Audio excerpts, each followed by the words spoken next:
Buenas tardes, buenas noches, buenos días, depende de dónde quiere que se encuentren en este plano de existencia. Hoy me acompaña una persona, un ser también, obviamente, muy especial, que vengo siguiendo su trabajo hace bastante tiempo.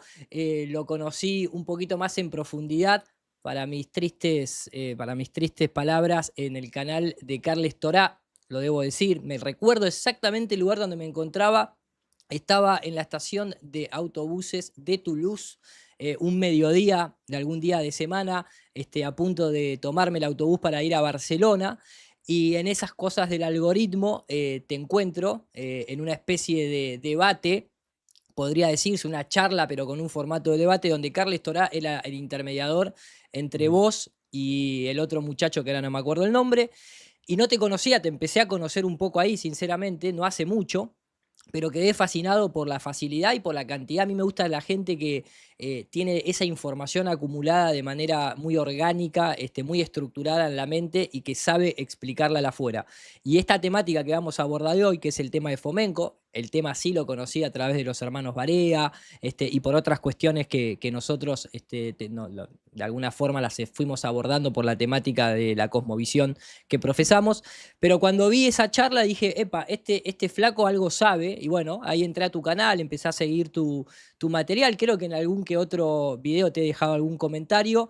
Después, por cuestiones propiamente de la vida, tal vez perdí un poquito el rastro. Y cuando te vi que te entrevistaron mis queridísimos hermanos Barea, dije, pasame el contacto. Y me lo pasó.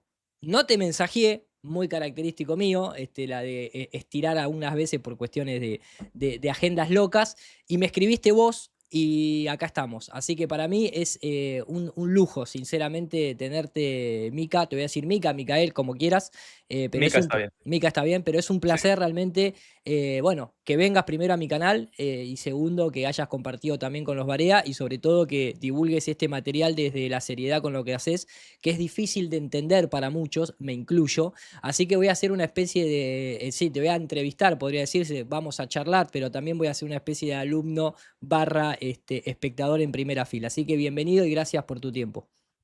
Gracias a ti de nuevo y un saludo a los hermanos Barea, por cierto. Y Bueno, Artur Sala también, otro saludo enorme. y Artur Sala también, y a Fomenko también, ¿por qué no? Hombre, Fomenko, si en algún momento me ve, Sí. que sé que sabe quién soy, de segunda mano lo sé, de un buen informador, pero ojalá, ¿no? Poder en algún momento, pero es que ahora la situación está un poquito difícil ¿Qué edad tiene para, Fomenko?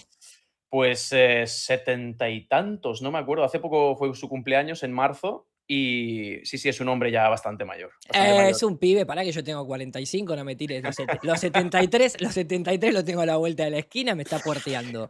Che, escúchame, 73 tiene, cumplió en marzo, de qué día de marzo? No, no, 70 y algo, no sé si eran 73, 74, Ok. no, pues no me acuerdo si era el 13 de marzo, no sé que es en marzo su cumpleaños, y es un hombre que, pues por desgracia, no tiene los seguidores suficientes jóvenes, o más jóvenes que él, dejémoslo ahí, ¿no? Entiendo. Esa es la, digamos, la gran lástima de su trabajo, que él y su coautor Nosowski, pues son ya personas de cierta edad. De acuerdo, y a pesar de que tienen muchos simpatizantes, no tienen, digamos, un relevo generacional en el ámbito de la matemática, que eso es lo triste. Es decir, sí que hay alguien que le sigue, que es divulgador, como puedo ser yo, por ejemplo, que coge sus obras e intenta, digamos, hacerlas comestibles y asequibles, asimilables para el gran público, pero no tiene, hasta donde yo sé, ningún discípulo que tome el relevo de sus trabajos. Y entonces, pues, vamos a ver qué pasa en los siguientes años. Por eso también me parece algo, no sé, bastante triste que esto se quede en el olvido y otra cosa peor, no es que no les sigan, digamos, no es que no sigan realizando su trabajo, desarrollándolo, es que otros se apropien de sus conclusiones, las tergiversen, las adopten para sí y, ¿sabes? Y diluyan y confundan el mensaje, que eso es lo que siempre suele pasar. Sí, claro, eso es una temática, bueno, que ha pasado a lo largo de la historia, en multiplicidad, obviamente, de obras y de autores en todo tipo, ¿no? Pero claro que yo pienso que tal vez, sobre todo en el habla hispana, me parece que el trabajo que vos hacés junto con algún que otro colega que puede llegar a tomarse de manera seria, va a hacer que se perdure en el tiempo. Por suerte, tal vez el registro digital ya de por sí sea un gran baluarte, y una especie de arca, ¿no? De conocimiento. Y creo que puede llegar a sucederle, si bien la temática tal vez no es lo mismo, lógico, pero digo, le puede empezar a suceder de a poquito con el tiempo, como le sucedió a Hammer, ¿no? Desde la medicina germánica, digo, me lo imagino tal vez de a poco que vaya creciendo, porque creo que las redes sociales, YouTube, y cuando el tema se aborda de esa seriedad, con la cantidad de gente que tal vez nosotros llegamos por nuestro lado, otros a los que vayas que lleguen también y demás, se pueda llegar a, bueno, a perdurar la obra. Obviamente no es lo mismo que perdure la propia obra a que haya discípulos, si se quiere, ¿no? En el buen sentido, que vayan tomando ese relevo que vos bien mencionás. Pero bueno, no bajemos los brazos, maestro. Ya el hecho de que en el habla hispana haya personas como vos que estén abordando la temática, bueno, es un escalón positivo. A mí me gusta verlo desde ese lado. Vamos a comenzar entonces. Primero que nada, obviamente, ahí está el canal de Mika, Neocrono Mika, obviamente de nueva cronología. No hay mucho juego ahí, y Mika por el nombre. Historia, dos puntos, ciencia o ficción. Y acá pueden ver la temática y el trabajo que hace el compañero. Así que por eso también les pido que ustedes están ahí del otro lado, que ya sea ahora, ya sea después del programa, van a tener el enlace lógicamente ahí en la caja de comentarios o en el comentario fijado, y ustedes saben lo que suma tener un suscriptor nuevo, lo que suma un simple like en un video así, así que desde este lado la petición está hecha. Si yo te digo, para alguien totalmente neófito que recién empieza a escuchar, no el nombre de Fomenko, sino que lo que se va, viste, lo que va circulando en las redes es más bien esta idea de nos robaron 1000 años de historia, hay 1000 años de historia equivocado, agregaron 1000 años de historia. ¿Se puede comenzar por ahí? Se podría comenzar por ahí perfectamente, y yo siempre a mí me gusta decir, lo primero, antes que nada, haciendo una pequeña definición, ¿qué es la historia? Porque la gente, al parecer, no entiende qué es la historia, ¿vale? Ni siquiera los propios historiadores entienden qué es la historia, es decir, no entienden aquella disciplina que les da de comer, no conocen sus bases, no conocen su barrera epistemológica, que ese es el grave problema de todo esto. La historia tiene dos definiciones, muy rápidamente para la gente que nos esté escuchando. Tiene una definición formal, es decir, la estructura, como esa estructura que son eventos dispuestos a lo largo de un eje temporal. Y luego la definición material es el contenido. El contenido de la historia todo el mundo sabe lo que es historiografía política, es decir, interpretación del pasado en función de la voluntad de los que gobiernan y de los que pagan. Fácil y Totalmente, sencillo. Ya está. Es totalmente. decir, la historia no puede ser de ninguna manera una ciencia porque, digamos, tiene una barrera de aquel que la estudia, y no solo eso, sino que cuando una ciencia es natural, ¿vale? Y aún así hay diversas corrientes, diversas ramas, ¿no? Unos defienden una cosa, otros defienden otra, pero por lo menos el objeto de estudio está ahí y no depende de quién lo está observando, mientras que se siga una metodología concreta, correcta y empírica, ¿no? Aquí depende muchísimo del registro que nos ha llegado. Y lo que nos llega, por desgracia, lógicamente, ojalá nos llegase la totalidad del registro pasado, eso es algo imposible, tanto la información escrita como los restos arqueológicos primero son sesgados, luego son parciales y evidentemente son susceptibles a interpretación. Además, una interpretación absolutamente arbitraria que depende de una serie de concepciones o ideas que beben de otras cuestiones. Por ejemplo, algo que mucha gente suele olvidar es que los padres de la cronología, ¿vale? Que es el esqueleto vertebrador de la historia, en su definición formal, fueron prácticamente todos teólogos.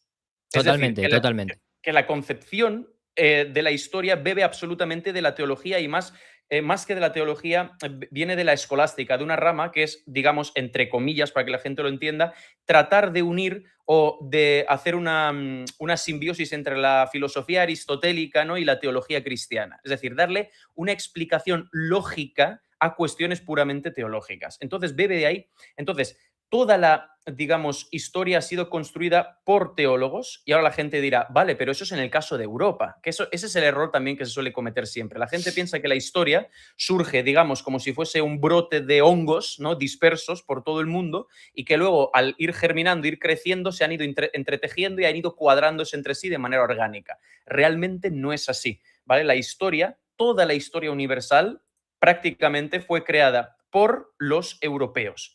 Por eso la corriente historiográfica principal siempre ha sido eurocentrista. ¿Por qué por los europeos? Pues lógicamente porque fueron los que despuntaron en un primer momento en cuestiones técnicas, tecnológicas, ¿vale? Militares, por supuesto, y porque los imperios europeos fueron pues, los que abarcaron prácticamente toda la ecúmene. Y se suele pensar que grandes civilizaciones como China, como India, ¿no? Suelen ser puestas de ejemplos como que podrían desmentir la nueva cronología de Fomenko, pero realmente Fomenko y todo su equipo también ahondan en todas estas cuestiones y demuestran que muchas civilizaciones consideradas de las más antiguas no solo no son las más antiguas, sino que en muchas ocasiones son bastante más jóvenes que otras que se consideran, por ejemplo, medievales. Entonces, hay ahí una confusión enorme causada en un primer momento, y aquí es donde entra el tema de la conspiración, ¿vale? Porque aquí siempre la gente intenta buscar, ¿no? Vale, pero ¿quién es el artífice de todo esto? ¿No? Necesitamos siempre que haya una mano negra detrás, ¿vale? Una mano negra. Bueno, Sí, discúlpame que te diga, nunca mejor dicho, el color, sobre todo. No por una cuestión de tono de piel, pero tal vez de ya. ropajes, podría decirse, ¿no? Claro, es decir, y aquí es donde siempre hay que decir que, lógicamente, primero que hay que desmentir de una vez por todas o, digamos, dispersar la idea de que las conspiraciones no existen, ¿vale? Una conspiración es algo muy natural. Conspirar significa respirar al mismo tiempo, ponerse de acuerdo. En el momento que un padre y un hijo, digamos, se ponen de acuerdo para no llevar a la madre a una tienda de ropa, están conspirando contra la madre, ¿vale? Es decir, una conspiración es algo puramente natural que el ser humano ha hecho siempre. Hay una Y en la frase, política. perdón, perdón, yo te voy metiendo bocados porque la velocidad que vos hablas, no, si no, no meto una. Vos sabés que hay una frase que justamente dice: si crees en todas las conspiraciones, sos un tonto, sos un conspiranoico, pero si no crees en ninguna, sos un imbécil, que no vas a entender nunca cómo funciona la realidad, ¿no? Entonces, desde ese punto de partida, creo que se entiende perfectamente y es una palabra que obviamente hasta figura en las constituciones de muchos países, conspirar, en este caso contra el gobierno, hasta con pena de cárcel o de muerte, ¿no? Entonces, que existen, sí. ¿Qué hubiese sido de las revoluciones sin las conspiraciones, básicamente? No arranquemos por ahí, si se quiere.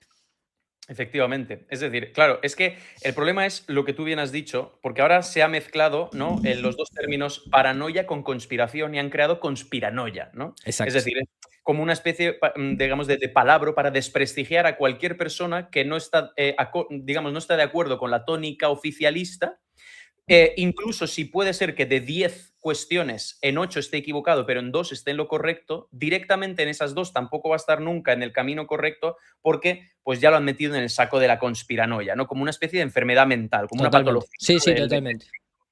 Entonces, ese es el gran problema de todo esto. Pero como siempre decimos, conspiraciones ha habido siempre en las revoluciones, en la política. Es que ya digo, en la casa, en la vida diaria, siempre hay conspiraciones. Y la historia, pues lógicamente, como producto de la política, que esto también hay que dejarlo siempre claro, la historia es una herramienta política creada por y para la política, para la legitimación de los poderes reinantes, gobernantes, dominantes, preponderantes, como se quiera llamar, ¿no? De turno y, pues lógicamente, no está exenta de todas esas manipulaciones intencionadas, ¿vale? Del registro escrito. Pero aquí es donde también hay que siempre aclarar una cosa, y es que no todos los errores que encontró Fomenko se deben a una adulteración intencionada. Hubo una adulteración intencionada, sobre todo en los siglos XVI, XVII y un poco más adelante, ¿vale? Que son los dos grandes siglos donde tienen lugar prácticamente todas las revoluciones académicas, es cuando nacen supuestamente las ciencias, cuando ocurren todas las revoluciones, nunca mejor dicho, ¿no? De revolucionibus y todo eso, unos dicen que con Copérnico, luego realmente con Copérnico no es con Kepler y demás, pasando por Tycho Brahe y otros modelos. Es decir, que en todos los campos empiezan a surgir como una especie de revisionismos de lo establecido. Vale, pero en la historia, eso, al mismo tiempo que ocurría eso, ya se estaba, digamos, siguiendo una corriente previa que era algo puramente humano y es una acumulación casual de errores. Que yo siempre pongo este ejemplo en el caso de, por ejemplo, un juego de niños que siempre se hace, el teléfono roto. Imagino que todo el Sí, mundo ha jugado sí, al sí, teléfono. totalmente. Es decir, tú dices una palabra y por muy buena intención que tú tengas de transmitirla, ¿vale? Eso suponiendo que no hay nadie que lo hace adrede, a mitad de camino, a mitad de recorrido, alguien adrede lo hace, pero incluso con buena fe, la palabra resultante al final no tiene nada que ver con la original. ¿vale? Simplemente es por la transmisión de información. Es decir, es una especie de copiado de baja calidad que se va distorsionando como una mala fotocopia, ¿no? O como una, digamos, célula, ¿no? Que se copia mal a sí misma y demás, o como la gente quiera verlo. Y al final, por cuestión puramente natural, va mutando en algo que no es. Y esa acumulación de errores es la que llegó precisamente a dos grandes mentes de los siglos XVI-XVII, que no fueron los únicos, que son Joseph Scaliger y Dionysius Y Petavius. ahí te pongo una pausa, para aquellos que los están viendo, yo estoy mostrando en pantalla, porque a mí me gusta también ir incluso desde la simpleza de poder escribir estos nombres y que sin hacer un trabajo intelectual, viste, súper rebuscado, que sepan que existen, porque muchas veces la gente, vos le decís, le tirás nombres fuera de lo que te enseñan justamente en la escuela o lo que se escucha en la televisión o que tal vez se lee en algún libro, porque digo, ¿cuánta gente que no está metido en esta temática habrá escuchado una vez hablar de Petavius y de Scaliger? A nosotros nos pasa con el tema de la cosmovisión cuando le decimos a la gente, pero vos sabés quién fue el de que, por ejemplo, se inventó la distancia de la Tierra al Sol. Maximilian Hell, ¿sabés quién es Maximilian Hell? La gente, ni los propios astrónomos, digo, muchas veces saben nombres de ese estilo, o Athanasius Kircher, etcétera, etcétera, que también comparten obviamente la orden de la Compañía de Jesús, los jesuitas. Acá lo que dice es Joseph Justus, porque era justo, el tipo era un, ¿no? Scaliger y Dionysius Petavius fueron dos de los eruditos más influyentes del siglo XVI, perdón, y XVII, que sentaron las bases de la cronología histórica moderna. Y ahí te doy paso, querido amigo. Sí, y fíjate, lo que tú dices, por ejemplo, Athanasius Kircher, que pocos incluso dentro de la propia egiptología lo conocen, cuando Por fue uno ejemplo. antes de Champollion que descifraba precisamente a su modo, ¿no? Los jeroglíficos, no tenían Exacto. otra lectura totalmente distinta. Pero bueno, eso siempre ocurre, es decir, que los que se dedican a una materia parece que no conocen las bases de esta misma. Que a mí eso siempre me ha parecido fascinante, pero bueno, eso es arena de otro costal, ¿no? Por eso siempre hay que empezar por las bases, ¿no? Es decir, esto es como una pirámide, vamos a empezar por la base y luego vamos escalando Muy bien. hacia arriba, claro, siempre es lógico. Estos dos cronólogos, primero que esto quizá la gente también al escucharme a mí o al escuchar a otros que hayan hablado de estos dos nombres piensan que eran como amiguitos. Realmente no, eran rivales intelectuales, ¿no? Uno era jesuita y el otro era, bueno, era protestante, ¿vale? De una rama, Bueno. sí, sí, de una rama del protestantismo, ¿vale? Muy Una bien, rama. Pero muy bueno, bien. técnicamente tenían una disputa sobre si el calendario juliano, si era correcto, si era incorrecto. Bueno, digamos que, pero casualmente los dos iban en la misma dirección y lógicamente no lo hicieron por maldad como tal, sino porque los registros que ellos tenían a su disposición en aquella época ya estaban viciados con esos errores acumulados a lo largo de siglos por pues otros tantos cronólogos como por ejemplo ¿cómo se llamaba? Eusebio Panfilio, Nicéforo Calixto y otros tantos, ¿no? Que muchísimos nombres que lógicamente aquí pues no tengo yo la capacidad de transmitirlos todos a cualquier interesado que lea las obras de Fomenko. Y esta gente básicamente lo que hizo fue, tal y como dice la maravillosa IA, sentar las bases de la cronología moderna. Y aquí siempre hago un pequeño excurso, ¿no? Digamos, comentario anecdótico, que yo cuando estaba cursando la carrera de historia, muy a mi pesar, ¿no? En Alicante, porque es pésima, me acuerdo que uno de los profesores al que le guardo mucho cariño, ¿no? O sea, una cosa es, digamos, la institución y otra cosa es el profesional, claro. Como acá mismo está el señor Bocha Ochoa en este chat, que fue profesor mío de Historia del Arte, que es arquitecto y gran amigo de la vida, un padre podría decirse, que es lo que más rescato de la institución, básicamente, ¿no? Correcto, eso siempre hay que separarlo, ¿no? Porque al final ellos también están atados de pies y manos y se tienen que, digamos, ceñir a una serie de reglas, ¿no? Viven en un sistema y en ese sistema pues tienen que moverse. Y yo me acuerdo de decirle a ese profesor, porque yo ya estaba empezando, porque era un máster, ¿no? Ya había terminado la carrera y estaba yo todavía empezando con la nueva cronología y ya conocía estos nombres y dije, casualmente era una asignatura de los siglos XVI-XVII, en época moderna, y le dije, vamos, profesor, vamos a ver es algo de estos nombres. Y su respuesta me impactó mucho porque me dijo, bueno, sí, me suenan, pero en plan, ¿qué quieres ver de ellos si tampoco son tan Importante, importantes? sí, ¿No? claro. Y yo dije, bueno, pues nada, los padres de la cronología moderna, es decir, el esqueleto de la disciplina que te da a ti de comer y que supuestamente somos aquí no la materia de estudio en estas aulas, pues no tiene ninguna importancia, ¿no? Y entonces ahí es cuando siempre digo que parece que no conozcan las bases de su propia materia. Entonces, Dionysius Petavius y Joseph Scaliger, siglos XVI-XVII, digamos que son los que estructuran, no solo, atento, porque aquí es donde ya se riza el rizo muchísimo, no solo, digamos, ponen años a los eventos, no, no, no, ponen meses, ponen días, pero es que incluso llegan a tal momento, o sea, ya se les fue tantísimo la cabeza que incluso se atrevieron a poner horas a ciertos eventos. Pasa que los historiadores actuales, digamos, un poquito avergonzados de esa osadía, ¿no? Dicen, bueno, no vamos a arriesgarnos tanto, o sea, no vamos a arriesgarnos tanto a poner las horas. Vamos a quedarnos con los años, con los meses y quizá con algún día, ¿no? Como En por una ejemplo época que apenas, no sé si todavía estaban los relojes de péndulo prácticamente, ¿no? y ni eso, había clepsidras, no relojes de agua, etcétera, etcétera, se supone, ¿vale? Es decir, que igual que, por ejemplo, en las observaciones astronómicas, cuando te dicen que algo se hacía con una precisión de más o menos 10 minutos, en una época en la que supuestamente el minutero no se había inventado.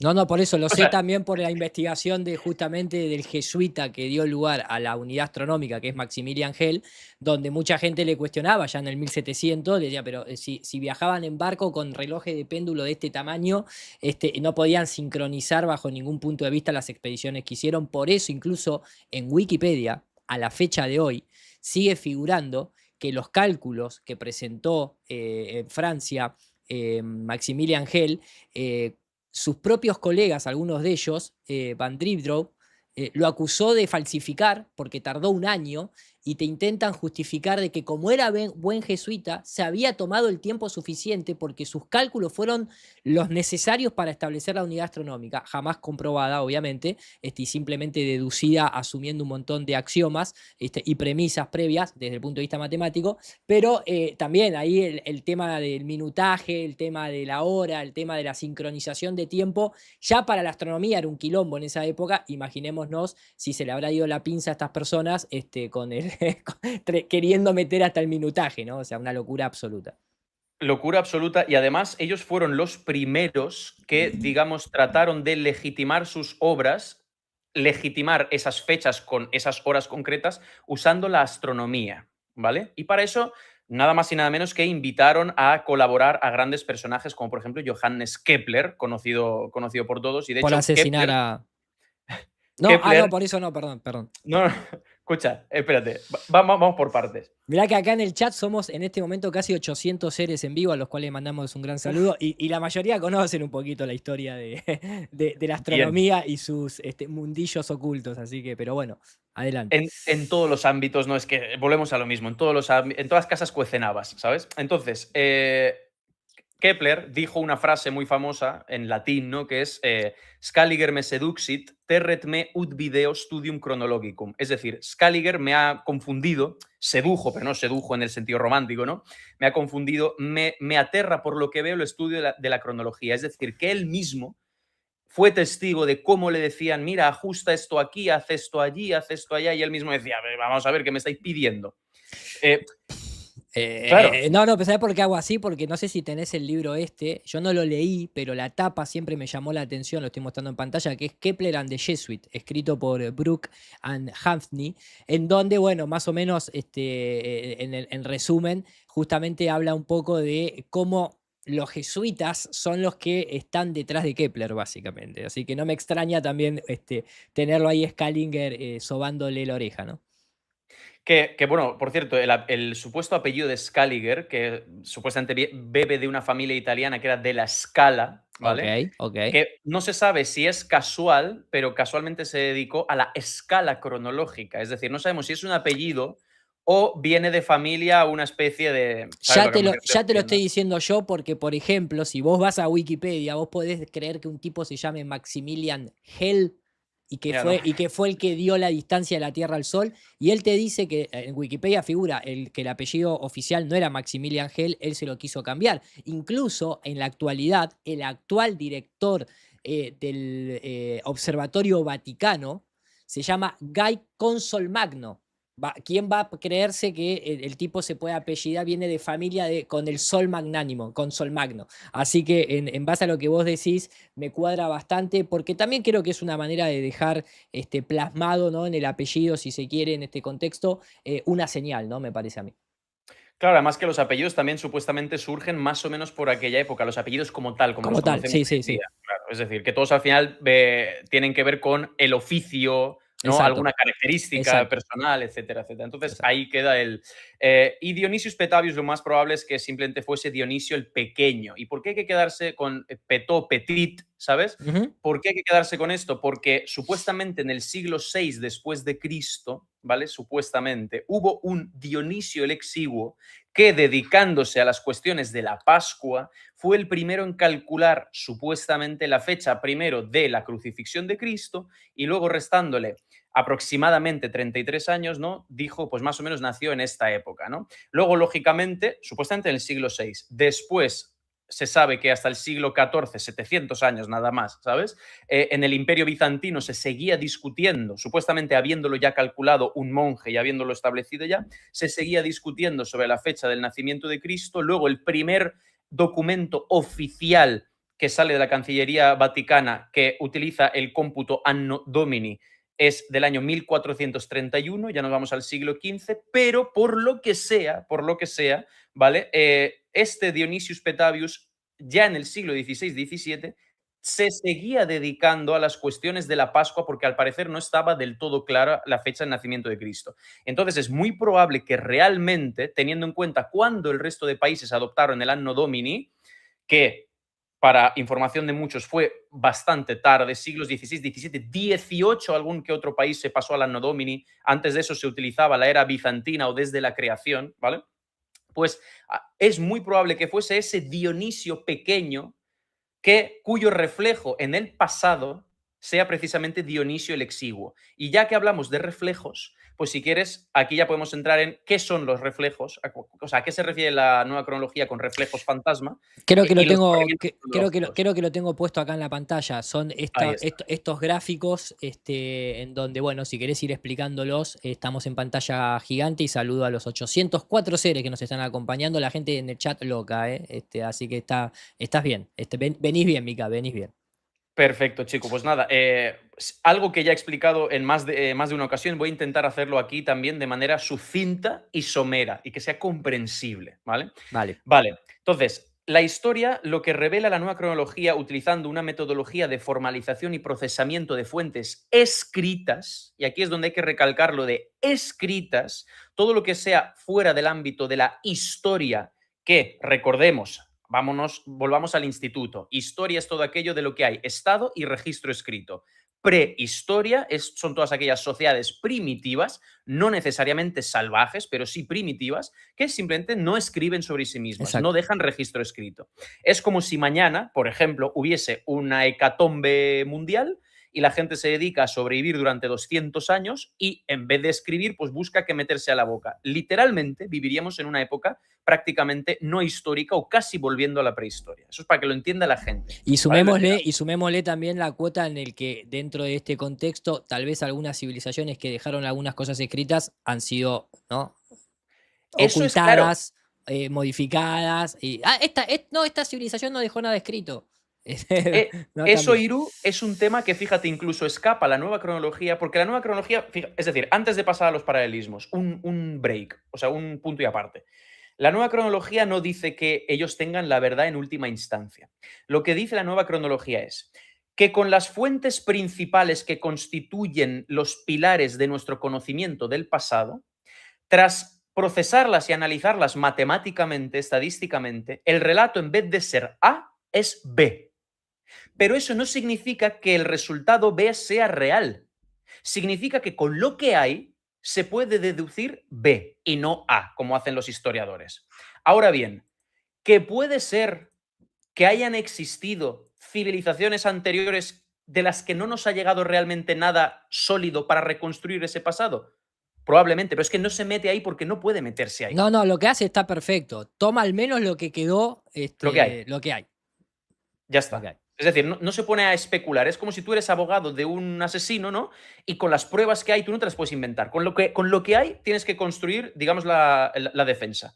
No puedes Exactamente, inventar nada. exactamente. Ya está. Puedes estar equivocado o puedes estar en lo cierto. Puedes enviar a un inocente a la cárcel o salvar a un culpable. Pero es tu trabajo, No, y de ¿vale? hecho, a lo que yo voy con este comentario, y ahora sí pasamos a los reflejos, pero a lo que voy es, dado que hay jesuita metido en el tema, imagínate encima bueno, la falsificación también, ¿no? O sea, lo que hayan creado para distraer, lo que hayan creado para justificar y lo que hayan creado justamente desde la falsificación para dar, ¿no? De alguna manera convalidar o validar su propuesta cronológica. Entonces digo que a los tiempos que no corren, está muy bien cómo comienza Fomenko o cómo intenta tratar de ir a lo menos arbitrario posible. Entonces va al cielo, ¿no? Y entonces comienza con la luna, los eclipses, ¿no? Y se va metiendo en ese tipo de técnica como para tratar de dejar de lado lo humanamente falsificado o alterado o adulterado, básicamente. Pero bueno, Eso es, continúe, eso Mati. es. Sí, sí, no, no, correcto. Mira, ya que lo mencionas, y fíjate, vamos a empezar por ahí. Es decir, ¿cómo llega Fomenko a esto? Porque la gente piensa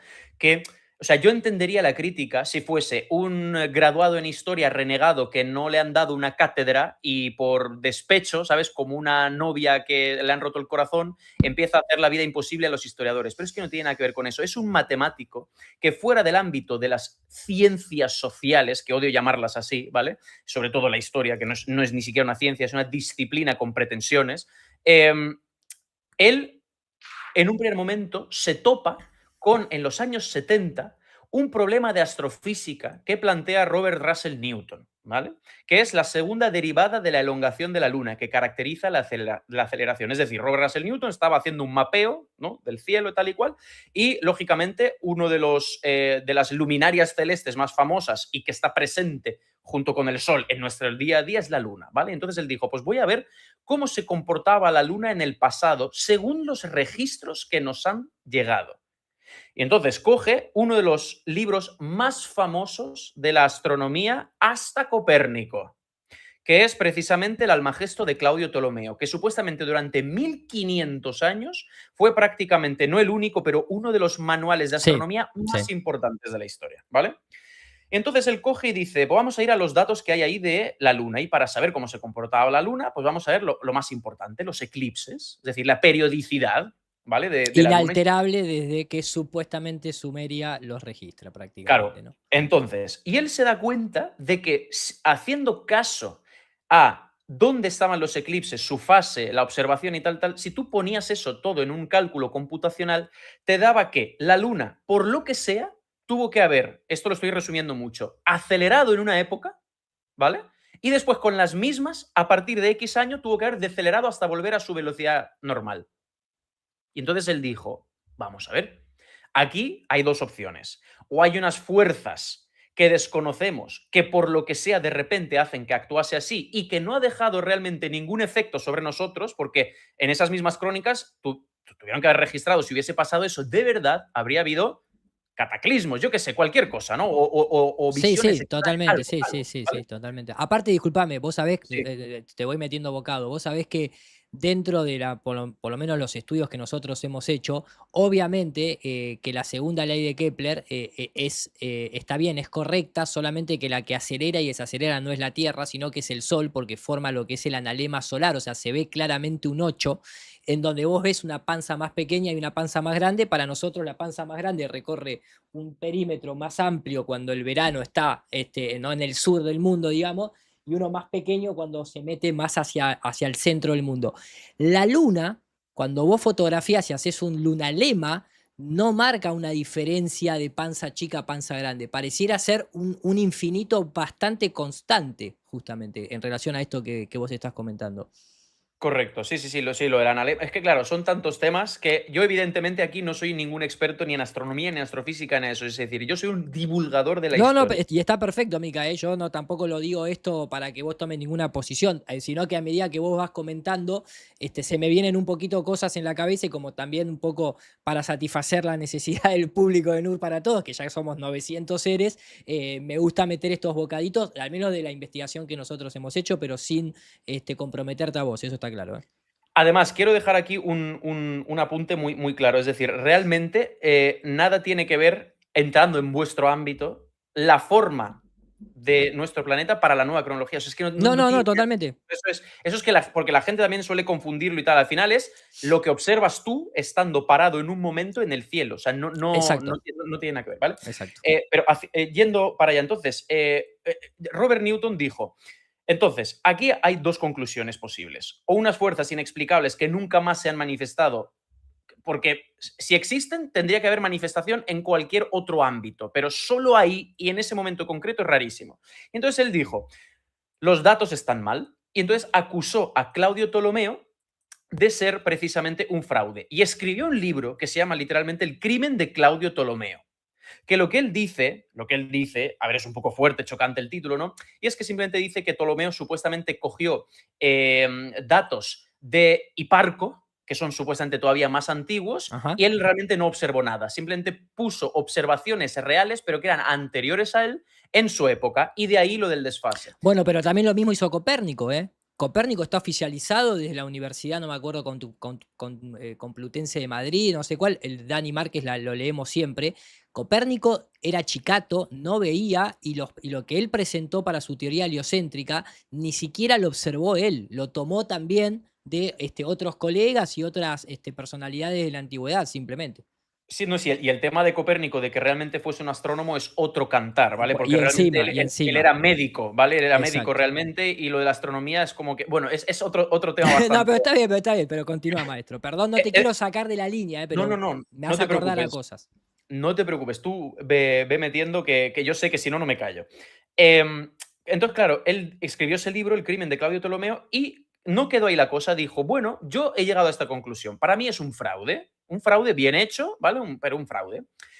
Pero elevó la discusión a la Royal Society de Londres a ver si alguien podía desentrañar todo eso, ¿no? A la Royal Society, ¿vale? Los amigos de la Royal Society, te faltó decir. Bueno, sí, vale. Y en ese momento, en aquellos años, un joven matemático, que por cierto me acabo de acordar, Fomenko nació en el 45, tiene 81 años el tío, ¿vale? Un joven matemático llamado Anatoly Fomenko, de repente, pues lo típico, ¿no? Estás un día tomándote un té, ¿no? Y dices, a ver qué han elevado a discusión científica en la Royal Society, ¿no?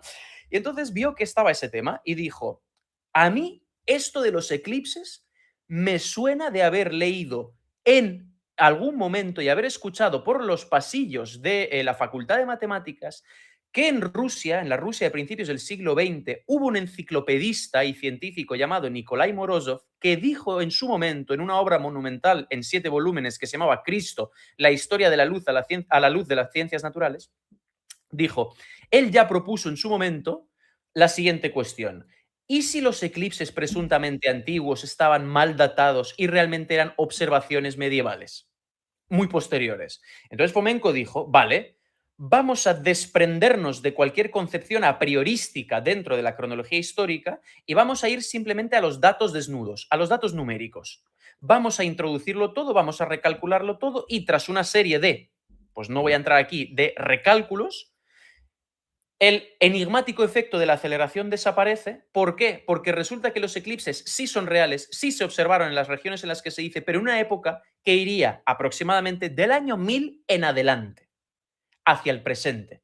Y no hasta los tiempos precisamente de Ptolomeo, ni mucho menos de Hiparco, que presuntamente son anteriores, con lo cual la aceleración sería todavía mayor, ¿vale? El efecto sería todavía peor. Y entonces él dijo, pues ya está, he resuelto, digamos, he eliminado la sinusoide, ¿no? Ese salto, se vuelve una constante la gráfica y así pues he resuelto, digamos, un problema nada trivial de mecánica celeste. Y de hecho lo resolvió, ¿vale? Lo resolvió. Y ahí quedó. Pero claro, ¿qué pasa? Que es un matemático. ¿Y qué pasa con los matemáticos? Al menos, no, a lo mejor no con todos, pero con la mayoría, que son personas que mientras exista una incógnita, Se necesitan vuelven locos, despejarla. sí, se vuelven locos, sí. Claro, necesitan despejar, no pueden quedarse en, pues aquí me quedo, no freno. No puedes frenar. Vas cuesta abajo y sin frenos, no puedes frenar. Ya tienes que ir hacia adelante, ¿no? Entonces él dijo, si una fuente tan sumamente y presuntamente bien datada, bien conocida, astronómicamente irrefutable como el Almagesto de Ptolomeo, con tantos datos astronómicos, ha resultado que contiene una información mal ubicada en la escala temporal, ¿es posible que pase exactamente lo mismo con otras fuentes astronómicas? porque empezó por la astronomía, y esto siempre hay que tenerlo en cuenta. Y entonces él empezó a datar o redatar, si acaso existe el término, que me imagino que sí, y si no lo acuñamos ahora, toda la información astronómica que existe en las grandes fuentes escritas, crónicas, anales, documentos que son, como digo, los pilares fundamentales de nuestra civilización. Y no solo aquellos que están en fuentes escritas, sino también aquellos que están, por ejemplo, grabados en piedra, como por ejemplo los zodíacos egipcios. ¿De acuerdo? Y entonces él, desprendiéndose, repito, de cualquier concepción cronológica, diciendo, imagínate que yo soy una persona que tiene amnesia, que no conoce su historia, no conoce la historia, eres una tabula rasa, pero sí soy muy bueno en astronomía y matemática, no sé a qué civilización pertenece, ni si es antiguo ni nada. Voy a ver dónde cuadraría cronológicamente la información que hay codificada, y además muy bien codificada, con unos conocimientos bastante avanzados de astronomía, en las distintas representaciones y crónicas. Y llegó a la conclusión de que, por ejemplo, ese zodíaco que tú tienes ahí, el zodíaco redondo de Dendera, ¿vale? Daría la fecha del 20 de marzo del año 1185, utilizando nuestro cómputo, ¿vale? Utilizando nuestro cómputo. Por tanto, se trata de un evento puramente medieval que sería del siglo XII, ¿vale? Que realmente no es el siglo XII, que ahora luego llegaremos a esto. Y que además está relacionado con un personaje muy importante que supuestamente lo llaman el horóscopo o el zodíaco de Osiris, ¿vale? Entonces ahí ya habría que meterse en quién fue, de quién es el reflejo y demás, ¿vale? Y así con una infinidad de zodíacos egipcios, zodíacos también europeos que hay en camafeos, que hay en frescos, que hay en tapices, que la gente piensa que simplemente son representaciones arbitrarias, pictóricas, ¿no? Pues unos dioses que juegan en un jardín, Hermes junto, por ejemplo, a Helios o a Apolo, ¿no? Pero realmente todo es simbología astronómica precisa. Por ejemplo, Mercurio y Venus se sabe que nunca se alejan del Sol, ¿no? Independientemente de lo que sean, pero nunca se alejan del Sol. Describen un movimiento de vaivén, por eso de ahí lo de Jano bifronte, es decir, un montón de información que está representada, simplemente que hay que saber decodificar. Simplemente hay que saber que se trata, al igual que, por ejemplo, en el Apocalipsis o el libro de las revelaciones de San Juan, que describe todos esos monstruos y todas esas cosas extrañas que la gente, desde naves espaciales hasta no sé qué, no sé No, cuánto, sí, cuánto. eso acá ya lo hemos de alguna manera Claro, reinterpretado como tiene que ser reinterpretado, que justamente es el sol y la luna, y ese tipo de efectivamente. cosas. Es información astronómica que además es datable. Entonces, Totalmente. por ejemplo, Fomenko llega a la conclusión de que el zodíaco inscrito y el horóscopo inscrito en el Apocalipsis de San Juan da la fecha de 1486. A seis años de 1492, que según la escolástica sería el año 7000 desde la creación, y se esperaba un cataclismo que acabase con el mundo. Porque si Dios creó el mundo en 6 días y al séptimo descansó, transcurridos otros 7000 años debería llegar el fin del mundo. Era una concepción Sí, sí, teológica. sí, sí, sí, pero está bien. Hoy en día la han trasladado y siguen utilizando el mismo arquetipo, solamente que con los meteoritos que no van a caer, la llamarada solar, y entonces son las 7 plagas de Egipto, ayornadas, pero siempre basado en el trauma y el miedo de control, ¿no? Efectivamente, el miedo como herramienta de poder. Es que Totalmente, es totalmente. así, es así. Entonces, después de la astronomía, él dice, vale, pero si esa información astronómica, que no solo está en paredes y en muros, ¿no? Sino que también está escrita en esas fuentes, ¿cómo puede ser que una fuente, me lo invento, del siglo II contenga información astronómica, me lo invento, del siglo XIV? ¿No será que la fuente está también mal datada, la fuente escrita? Y entonces aquí llegamos a lo que en alemán se conoce como Quellenkunde und Quellenkritik, que es la crítica de la fuente, la crítica formal que hay que hacer antes de interpretar cualquier texto. Porque lo que dice es una cosa. Yo siempre pongo el mismo ejemplo. Si yo mañana me presento ante un juzgado con la escritura de mi casa, pero no la original con sello oficial, sino escrita a mano, con un machurrón de café, con el papel medio roto, y digo, aquí tiene usted, y me dicen, ¿esto qué es? Digo, no, pues la escritura de mi casa. Me dicen, pero caballero, esto no vale. Y voy a decir, hombre, ¿cómo que no? ¿No ves lo que pone? Me dicen, pues el mismo ejemplo ocurre en la historia, que se centran más en lo que pone que en el soporte, en cuándo se descubrió, cómo, en qué circunstancias, si es copia o original, si es copia de un original que se ha perdido, cómo se sabe que es una copia y no un original, porque no existe original. Y vas tirando del hilo, ¿sabes?, para deshacer el nudo gordiano, y es una absoluta locura. Y entonces él dijo, vale, no existe ningún método real a día de hoy, esto ya los años 80, que sirva para datar independientemente las fuentes escritas. No existe, No, no ¿vale? existe. No. No existe. Pero no la fuente en sí, el soporte, sino cómo saber, por ejemplo, ¿no? Una editio princeps, que es la primera impresión de una obra, puede ser de 1544 y puede ser de Apolodoro. Me lo estoy inventando, ¿no? Claro, esa es del siglo XVI y a lo mejor no existe un original anterior. Pero entonces, ¿cómo saber que lo que está escrito realmente en qué época fue escrito? ¿Vale? Pues uno de los métodos que creo lógicamente matemático dice, vale, lo que vamos a hacer es, vamos a convertir las fuentes en gráficos de volumen, las fuentes escritas. Para eso lo único que haces es coges una fuente, esto lo voy a explicar muy resumidamente.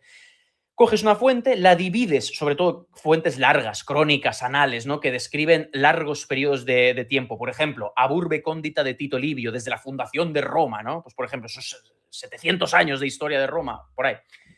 Entonces tú coges una fuente así y dices, vale, la vamos a dividir en bloques que son normalmente años, ¿vale? Porque si es una crónica, normalmente va por años o por cada, o no sé, por bienios, trienios, normalmente años, ¿vale?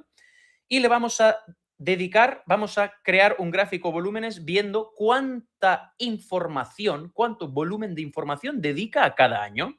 Y entonces vas construyendo un gráfico que se asemeja mucho al perfil dentado de una llave, ¿vale? Como si fuese una llave. Eso para que la gente lo visualice. Y entonces los dientes, ¿vale? Y los dientes, los resaltos y las depresiones indican que, pues en un año se le dedican, por ejemplo, 2 páginas. En ese año ocurrió poca cosa, ¿vale? Hubo una sequía y poco más. Pero es que al siguiente año le dedican 20 páginas porque ese año hubo una guerra, un matrimonio del rey, el no sé qué, muere el primogénito, ocurren muchas cosas. Luego al siguiente año no hay información, pasó sin pena ni gloria. Y así sucesivamente vas construyendo el gráfico de volumen. Claro, dice, vale, hacemos eso con todas las crónicas principales Son de estas que están todas. acá, perdón. Eso es, de todas las dinastías principales. Ese es otro método, pero me vale también para ilustrarlo, ¿vale? Ese Ok. es el método de comparación dinástica, que sigue el mismo principio, pero en cuanto a biografías de gobernantes. Aquí estamos hablando de eventos de crónica, ¿vale? Entonces, construyendo esos gráficos, lo único que tienes que hacer después, cuando ya tienes todos construidos, es compararlos. Y te das cuenta de que crónicas, así es como se descubrieron que unos mismos acontecimientos fueron, digamos, reproducidos en varios ejemplares diferentes, escritos en lenguas distintas, utilizando expresiones diferentes. Uno era un bando que era partidario, otro era del bando enemigo, por tanto era, digamos, más propenso a ensalzar lo que ocurría, otro lo criticaba. Es decir, lo mismo que ocurre con el periodismo actual, por ejemplo, depende del que le pague, ¿no?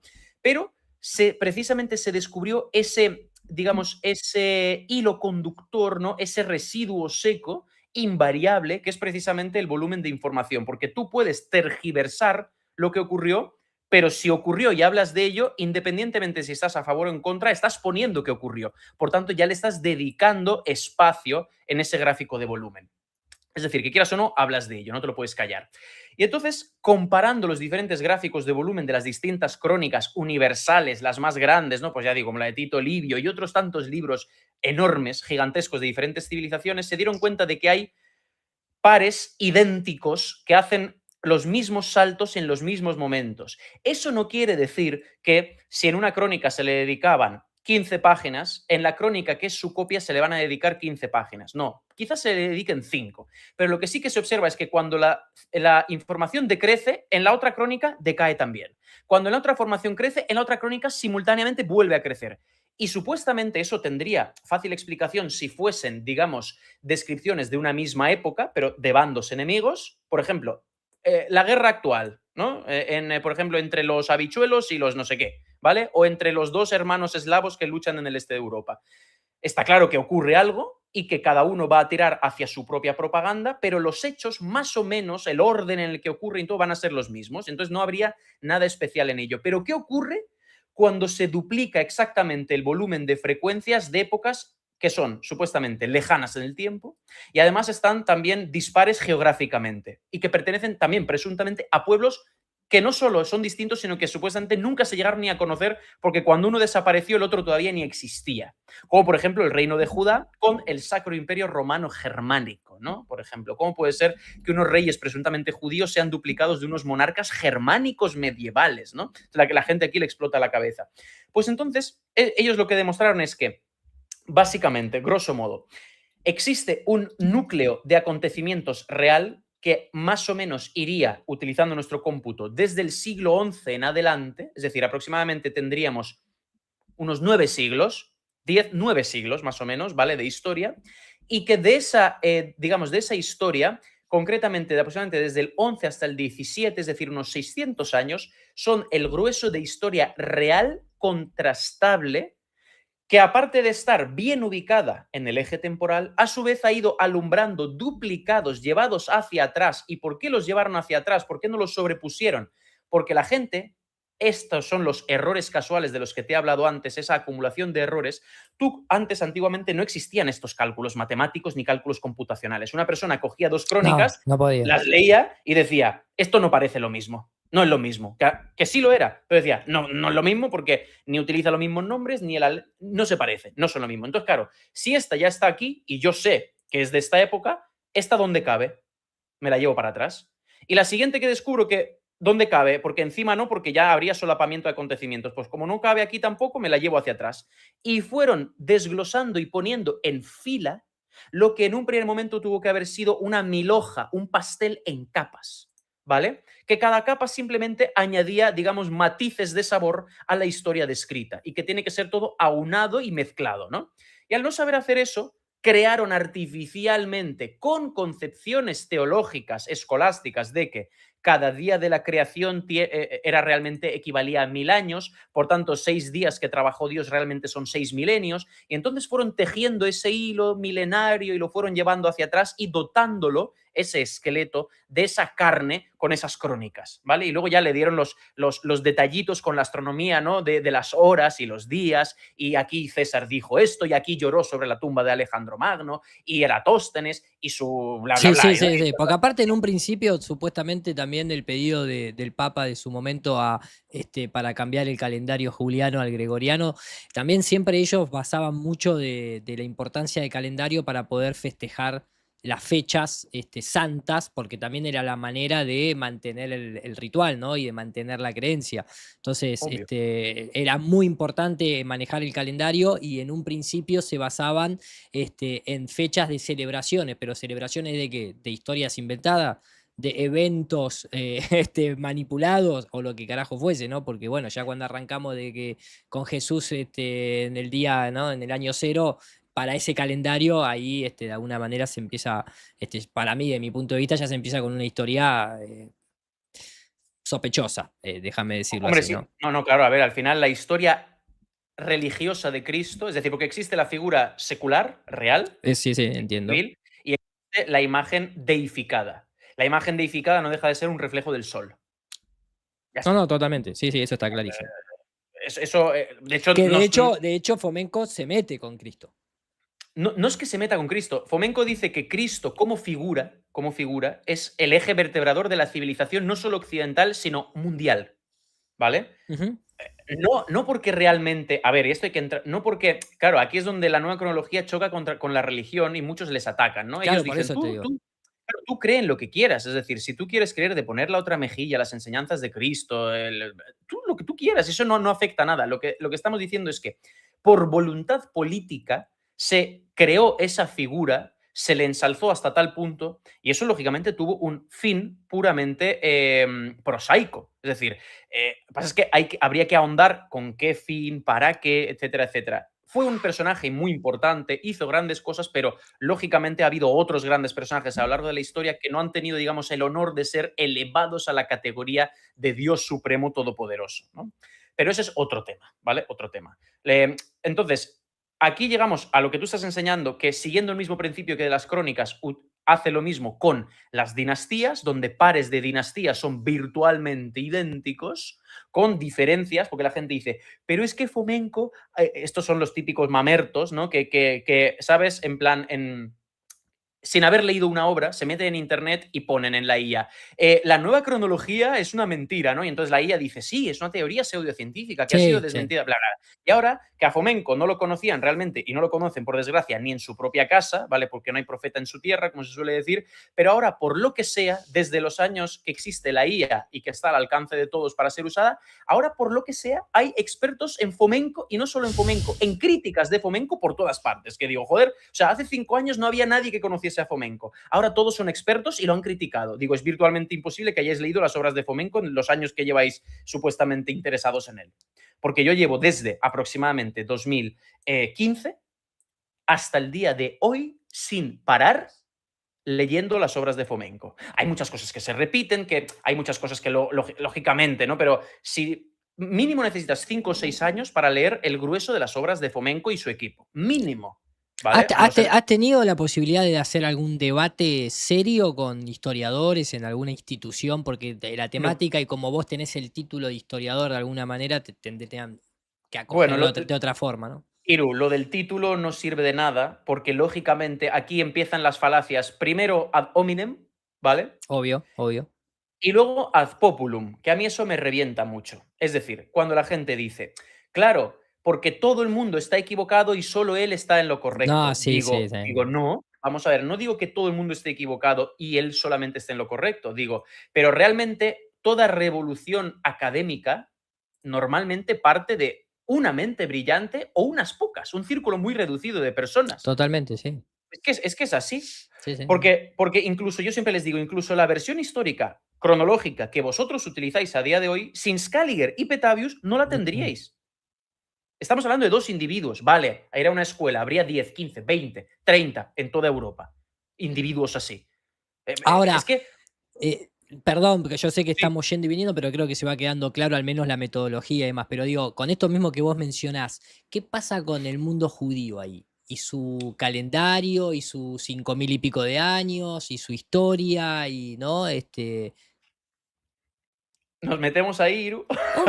Si querés un poquito, si querés un poquito también, ¿no? Porque, digamos, es una cultura muy interesante que gobierna, a pesar de ser muy poquitos, tienen mucha influencia de alguna manera sobre Occidente también, y ellos mantienen, por lo menos desde el ortodoxo, desde lo secular, en el sentido, digo, incluso en colegios públicos también, no sé cómo será, esta cuestión de con qué historia le cuentan, qué calendario usan, más allá de lo que hagan después en términos prácticos en el día a día cuando van a abrir una cuenta de banco, cuando van a pagar la factura de la luz que utilizan el calendario gregoriano, ¿no? Pero digo, en lo importante, en la raíz, en el mitos, ¿qué se habla ahí con Mira, la respecto a nueva esto? cronología, si a una, es decir, se suele criticar la nueva cronología porque supuestamente ataca al cristianismo, ¿no? Lo desvirtúa, dicen. Pero es que si te pones a analizar la nueva cronología, desvirtúa, si a la gente le gusta utilizar esa palabra, todo, literalmente todo, el Islam, el judaísmo, la India y sus ritos, todo, Todo. China. Bueno, China debería considerar a Fomenko enemigo público número uno, porque también destruye su historia milenaria. Es decir, el judaísmo, según la nueva cronología, sin entrar en cómo ha llegado a esa conclusión, para eso leer las obras, pero bueno, es una locura, pero voy a resumirlo muy mucho. Primero hay que saber qué significa judeo en un primer momento, ¿vale? A ver eso. Claro, es decir, porque primero, a día de hoy se confunde malamente judío con sionista, eso es uno de los No, eso errores. totalmente, sí, estamos de acuerdo. ¿Vale? ¿Vale? Es decir, el sionismo realmente es una creación protestante anglicana, no tiene nada que ver con los judíos. No, De de hecho, hecho están los sionistas cristianos, evangélicos, etcétera, claro, etcétera. claro, claro. Y de hecho, los propios sionistas consideran a los judíos ortodoxos como escoria, ¿vale? Ujú. Y hay que tener en cuenta que las palabras, los términos, no son estáticos.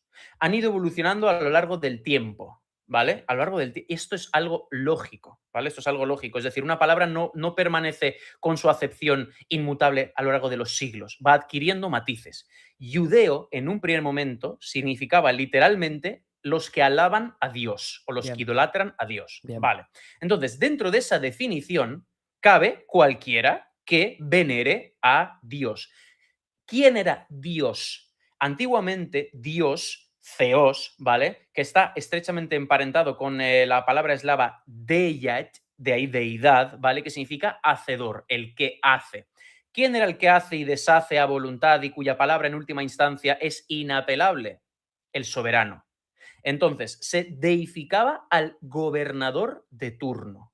Y lógicamente una serie de fuerzas sobrenaturales celestes que luego también eran cualidades que se atribuían a los emperadores, Sí, claro. como por ejemplo, Cristo es el sol, María es la luna, etcétera, Bueno, etcétera, ¿no? de ahí te meto un bocado, porque con esto que vos estás diciendo, también se une de alguna manera. Yo no sé si habrás visto, si bien no concuerdo en todo lo que dice, pero no importa, a Mauro Biglino, cuando él habla de que Yahvé justamente era el señor de la estepa, ¿no? Porque era simplemente un general, vamos a decirlo así, vivía en la parte más alta, ¿no? De ese territorio y le había prometido, a través de matanzas, de guerras, ¿no? Y de sacrificios, las tierras del Bajo Fértil, a aquellos que pertenecían a su tribu de alguna manera, y por eso en los textos originales, escrito en hebreo, no se habla de un ángel que vino a visitar a María que bajó del cielo, sino que era un hombre que llegó cansado y le tuvieron que dar agua, por ejemplo. O sea, cuando vos lees los textos originales, no tiene nada de sobrenatural, sino que habla justamente de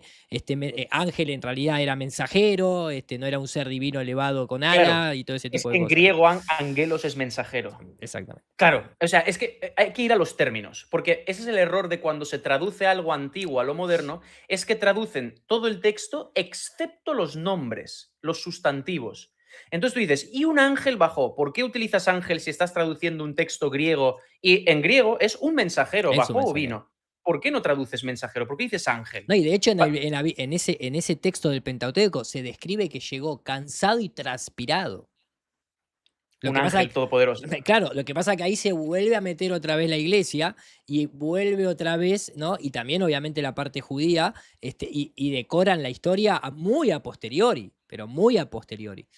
Perdón que te haya metido este bocado, pero No te preocupes. me hiciste acordar con esto que estabas mencionando, ¿no? Con Bien, respecto bien, bien. a quién era Tú, Dios, a quién era Dios, claro. para ellos, ¿no? Obviamente estamos hablando. Eso es. Entonces, los que alababan a Dios en un primer momento, que claro, los que alababan a Dios no era todo el pueblo, sino que era la casta sacerdotal, una casta sacerdotal, Claro. que dentro de los judíos estaban los hierei, del griego hieros, que significa sagrado o santo, y de ahí derivó a yevrei, hebreo. Ok, Es decir, ok. era una casta sacerdotal que alababa a Dios. Y esa casta sacerdotal, lógicamente, porque antiguamente, ¿qué ocurría hasta no hace mucho con, por ejemplo, las casas nobiliarias? El hijo primogénito, comandante de los ejércitos, y el hijo menor, a sacerdote. Ujú. Sí, Eso sí, era común. era muy común. Y después Vale, con el entonces, tiempo se extendió un hijo a estudiar empresa, ¿no? eso es, eso es, Administración de empresa, negocio, eso es, digamos. eso es, eso es, eso es. Pero sí, así comenzaba. Entonces, claro, entonces la propia casta sacerdotal venía de la nobleza. Y casi todos estaban además emparentados porque antiguamente el rey era un primus inter pares, era un primero entre iguales, era el más alto de todos los nobles, ¿vale? No es la monarquía absoluta de los siglos XVII en adelante, ¿vale? Del rey Sol, el Estado soy yo, Luis XIV, ¿no? Entonces, aquí lo que ocurre es que la propia familia del emperador era la que lo alababa. En el momento que el emperador cambiaba y llegaba otro al poder, alababan a ese. Es decir, eran simplemente, rendían pleitesía al gobernador de turno. Fin. Ofrendas, pagos de tributos, veneración, lamerle el Ujú. culo, por así decirlo, venerarlo, ¿no? Reírle las gracias, es decir, todo porque el monarca era pues el todopoderoso, ¿no? Y esta comunidad en un primer momento eran, ¿por qué se dice, por ejemplo, en la Biblia, ¿no? Que los judíos pidieron matar a Cristo, ¿no? Es decir, ¿por qué los judíos tenían tanto poder y demás y estaban sometidos a la voluntad de Roma, ¿no? Porque realmente lo que nos transmite el texto bíblico, que por cierto, todo esto lo discutí con un experto en estudios hebraicos y judaicos, argentino, por cierto, en un programa que hicimos bastante interesante, que creo que dura, no sé si 4 horas, una cosa así, o 3 horas, una barbaridad, y muy interesante, traté de todos estos temas. En esta gente, es decir, estos primeros judíos, como ya digo, eran familia del emperador. Si el emperador cambiaba, tenían que simplemente pues decir que sí. Claro, la Biblia lo que nos transmite es que Cristo fue, y esto también deriva de los análisis de la nueva cronología, ¿Por qué se dice que Cristo fue judío? Pero al mismo tiempo iba en contra de ellos, raza de víboras los llama, Sí, ¿no? claro. Vale. Lo que se está diciendo es que él era uno de los que alababan a Dios porque él no debió haber sido emperador. Él fue emperador por aclamación imperatoria. El pueblo, en contra de la nobleza, lo eligió emperador. De ahí lo del Domingo de Ramos, lo de que entra en Jerusalén, le ponen lo de las palmas estas y le extienden las alfombras y supuestamente entra en burro, que realmente entra en un corcel joven y demás, ¿no? Todo esto se hizo para darle como un toque campesino, ¿no? Un poquito más cercano al pueblo, ¿no? Realmente ni era pobre, era descendiente de un linaje poderoso que era familia del emperador de turno.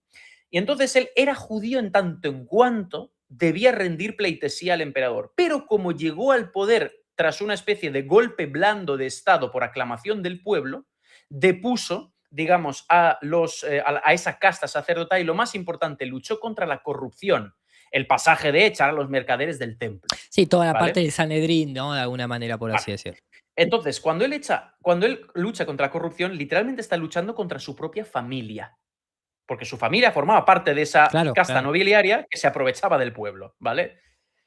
Usura, de ahí viene todo, ¿no? Es decir, ahora, ¿por qué estoy contando todo esto? Y entonces, cuando se rebelan los ángeles contra él, que es la dinastía de los angelos, es la rebelión de los ángeles contra Dios, ¿vale? El ángel caído, etcétera, etcétera. Realmente es la rebelión contra Cristo, ¿vale?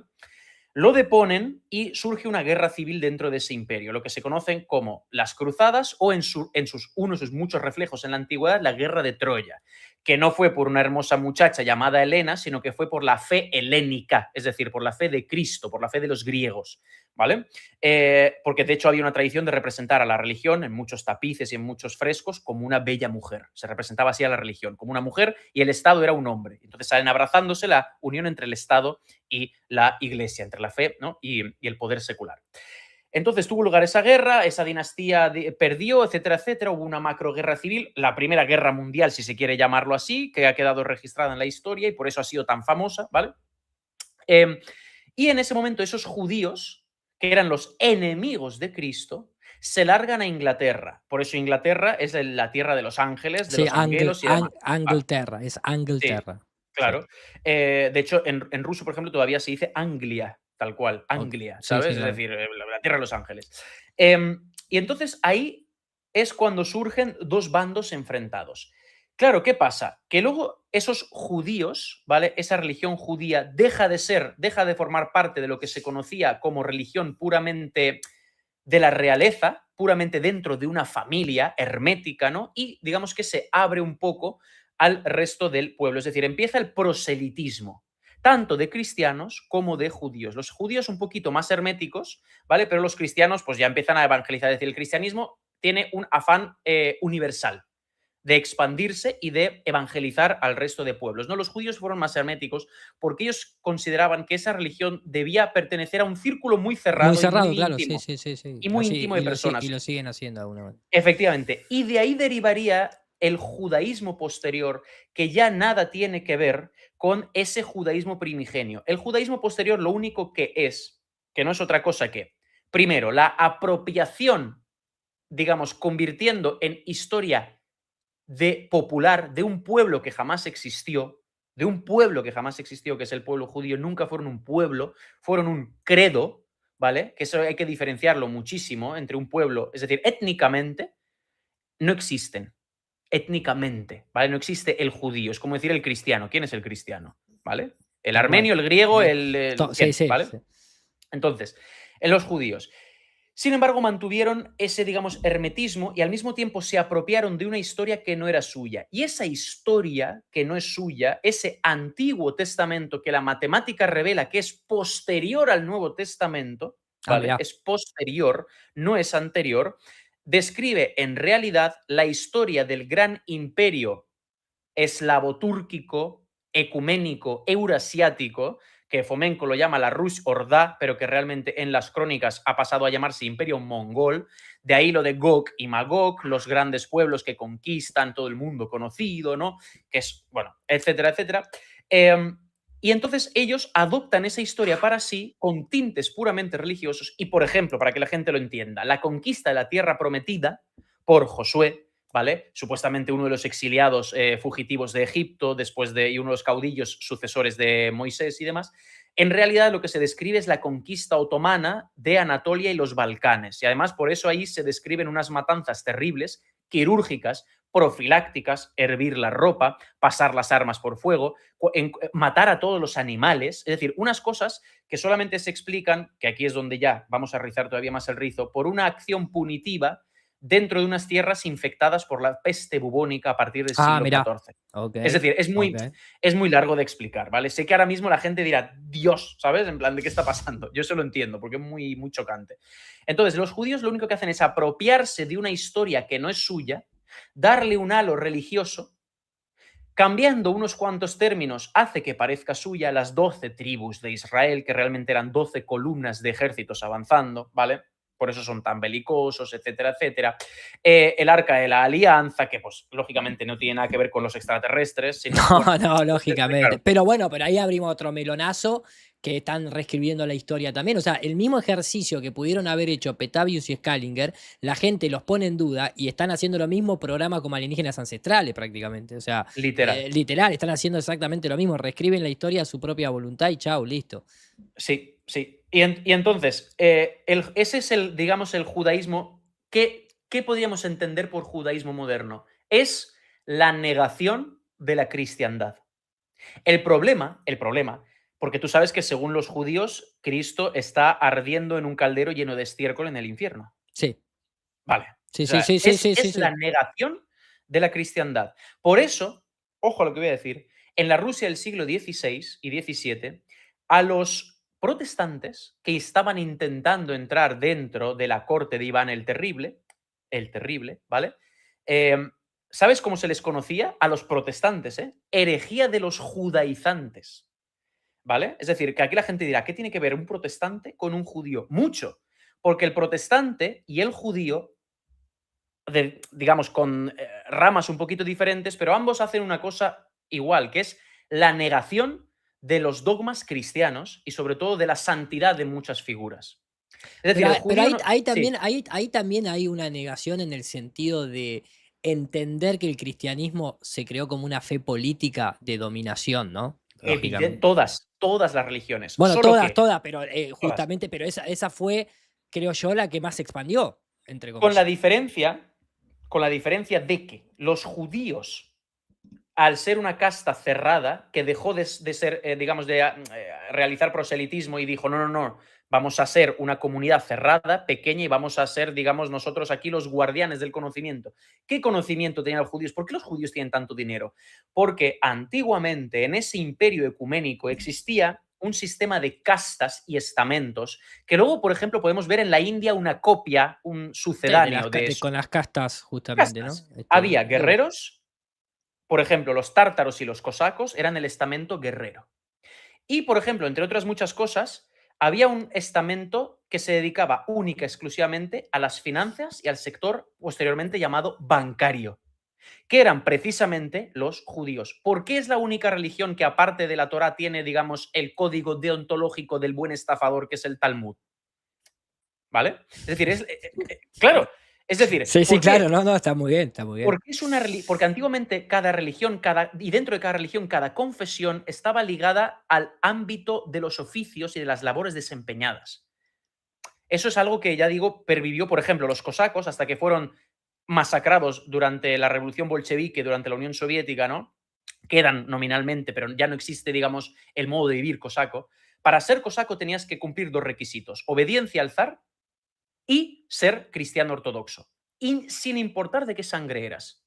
Lo mismo ocurría con los judíos. Con tener una madre judía y una madre judía, todo eso Sí, sí, lo sabe, que se sigue, obviamente, a la fecha de hoy, ya está. sigue siendo así. Ya está. Tú sigues su rito y eres hijo de una madre judía, tu padre da igual quién es. ¿Vale? Así se aseguraban que la que paría sabía que su hijo era suyo, ¿no? La maternidad es ciencia y la Sí, paternidad sí, creencia. exactamente. Madre hay una sola, padres hay infinitos. Eso es, eso es. Entonces, los judíos en un primer momento fueron eso, una casta dentro de la realeza, luego simplemente fueron una casta venida a menos que mantuvieron sus tradiciones y luego quedaron relegados por ser prestigiosos, por venir de ese linaje antiguo, de ese imperio antiguo que cayó y fue remodelado, simplemente se les mantuvo como por prestigio, como por prestigio, como por ejemplo el reciclaje que se hace de políticos. Cuando cae un régimen, llega otro, digamos, un nuevo sistema político, pero recicla a los políticos de antes, ¿no? Sí, no, obviamente. Y sus hijos empiezan a ocupar Las la puerta puertas giratoria. giratorias, ni más ni menos. Eso es, eso es. Y con eso se fueron ellos labrando poco a poco la fama de prestamistas. Porque la gente nunca se ha preguntado algo tan sencillo como si hay diferentes reinos en Europa y los judíos nunca tuvieron un estado que intercediera por ellos. Perdón por las palabras. ¿Cómo cojones prestaban dinero a reyes que se endeudaban con ellos y estos en vez de decirle, te expropio y a tomar por culo, Exacto. ¿sabes? Y ya está. No, no, no, pero se endeudaban con ellos y pedían préstamos para pagarles a ellos y los... Pero estamos locos. Eso solo se explica dentro de un sistema en el que existe un imperio central, que es el que dice, en las provincias vosotros tenéis autogobierno, si peleáis entre vosotros no me interesa mientras que me pagáis el diezmo, como por ejemplo, digamos la OTAN. A Estados Unidos, mientras que en Europa se peleen, no le importa mientras le sigan comprando armas y manteniéndose dentro de su esfera y su área de influencia. Ahora bien, no me toques a mis depositarios de dinero. No, no, jamás. Bueno, A mis Suiza, bancos no me los toques. Claro, Suiza ha sido un gran ejemplo de todo eso, sobre todo en la Segunda Guerra claro. Mundial, ¿no? Tú fíjate que las mismas estructuras que podemos observar en el siglo XX y XXI eran las mismas Exacto, antes, un poco más totalmente. rudimentarias, pero es que el ser humano es así, o sea, el ser humano no Bueno, cambia. de hecho, dentro de los propios templos oficializados en la historia, lo que se hacía era se acuñaba moneda, ¿no? Y se trabajaba justamente con la moneda y demás. Y de hecho, eso mismo termina siendo no las catedrales barrocas, ¿no? O góticas, pero las previas a eso, las que eran simplemente fortalezas donde era piedra, una ventanita así chiquitita, lo que traían de América iba a la iglesia, no había banco como tal, ¿no? O sea, siempre los templos sagrados de alguna manera siempre funcionaron como cajas de dinero, ¿no? De alguna manera. En contra de supuestamente las enseñanzas Bueno, de... obviamente. Claro, claro, es que ahí vamos a todo. Es decir, que en el fondo la judaización de la cristiandad empezó muy tempranamente, ¿vale? Al Sí, poco sí, tiempo de... O sea, sí, la sí. judaización de la cristiandad, es decir, la negación de los dogmas cristianos está por doquier, igual que supuestamente hacer imágenes de falsos ídolos y todo el mundo conoce, pues, por ejemplo, los pasos de Semana Santa. Literalmente es un ídolo. Eso según, por ejemplo, la Iglesia Ortodoxa Oriental, griega, rusa, etcétera, georgiana y demás, es prácticamente idolatría, ¿no? Sin embargo, en el mundo católico está bien visto. Los costaleros y demás, ¿no? Pero eso es... Es decir, son concepciones bastante complejas que habría que ahondar en eso. Entonces, la nueva cronología destruye el relato judío. Ni fueron un pueblo, ni son antiguos, porque dicen, no, es que tienen un calendario muy antiguo. Ya, pero es que los cristianos antes de la era no domini tenían un calendario más antiguo que el judío, que era desde la creación, ¿vale? La era bizantina o desde Adán. Es decir, que irán todo...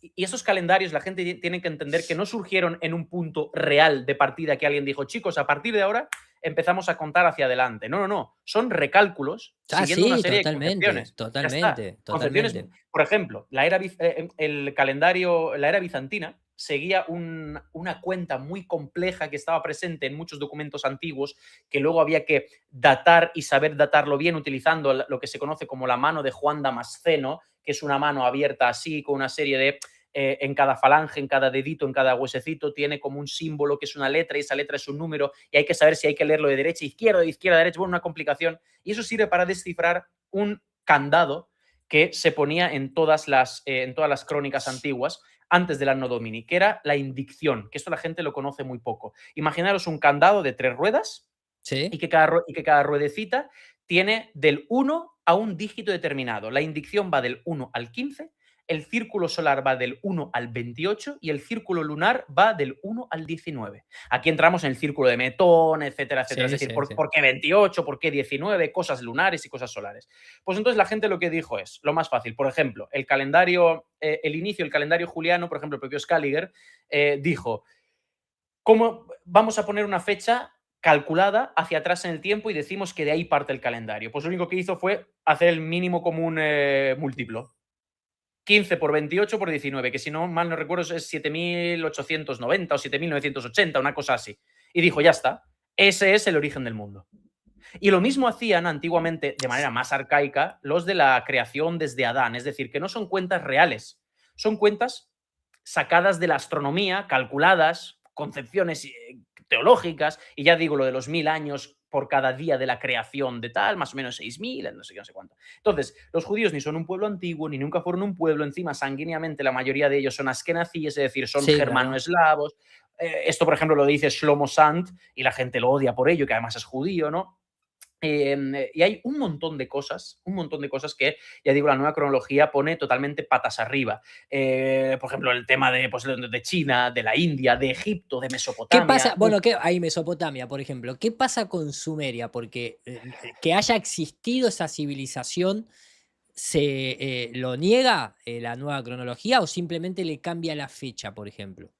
¿Qué Aquí pasa con habría, eso? claro, es que es un tema tan amplio, tan complejo. Primero hay que hacerse la pregunta de cómo nosotros sabemos que existió. Vamos a partir de esa premisa. Es decir, porque, mira, muy sencillo. En el cronógrafo luterano o Teatrum Historicum del año 1680, considerada la preenciclopedia o la recopilación preenciclopédica más grande de los conocimientos del siglo XVII, Teatrum Historicum, 1680, ojo a lo que estoy diciendo, posterior a Scaliger y Petavius, posterior, Ujú. ¿vale? De Egipto solamente se sabía una cara así de todo un libro, esto, de Egipto. Supuestamente una civilización que, joder, con perdón, podías viajar allí, que estaba en aquel momento en poder de los mamelucos y de los otomanos, pero podías ir ahí y por lo menos decías, vale, estoy viendo pirámides, estoy viendo templos, no sé de qué época son, pero solo se sabe esto, esta hojita de Egipto, o sea, no se sabe nada más. Claro, sí, sí, una locura. Ese era el conocimiento, vale. En el finales del siglo XVII, de Egipto. De Mesopotamia no se sabía nada.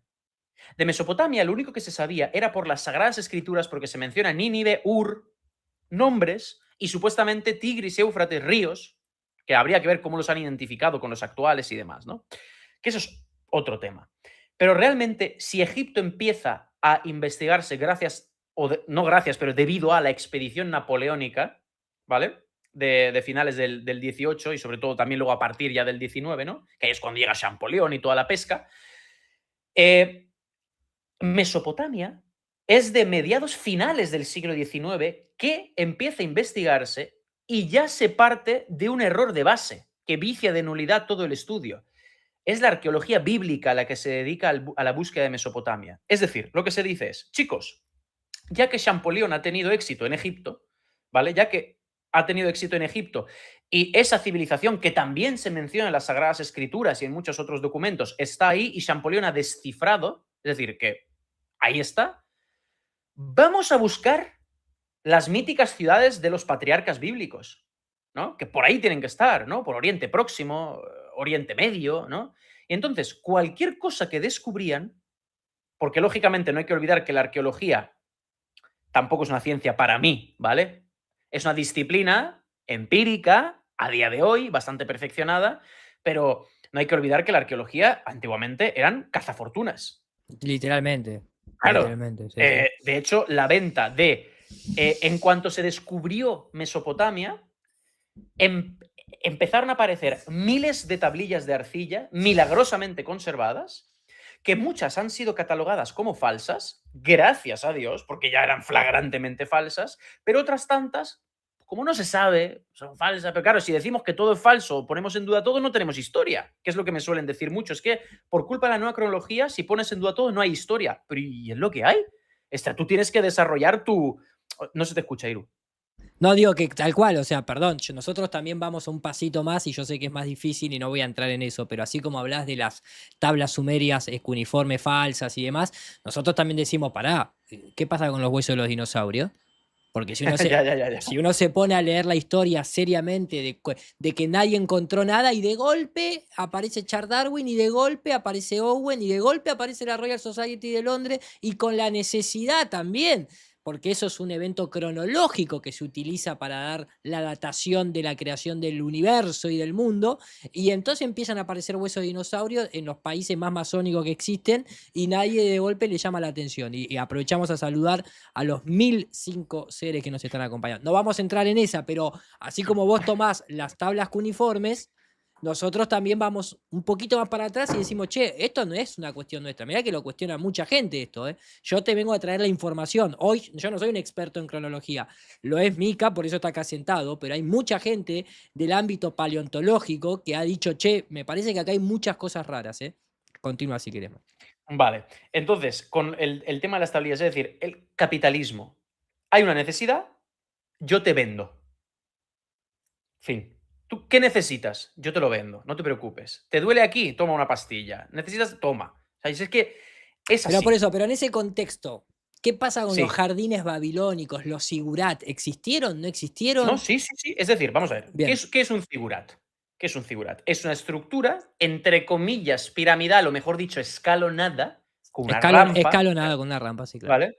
Con una rampa hecha de ladrillos de adobe, sin cocer.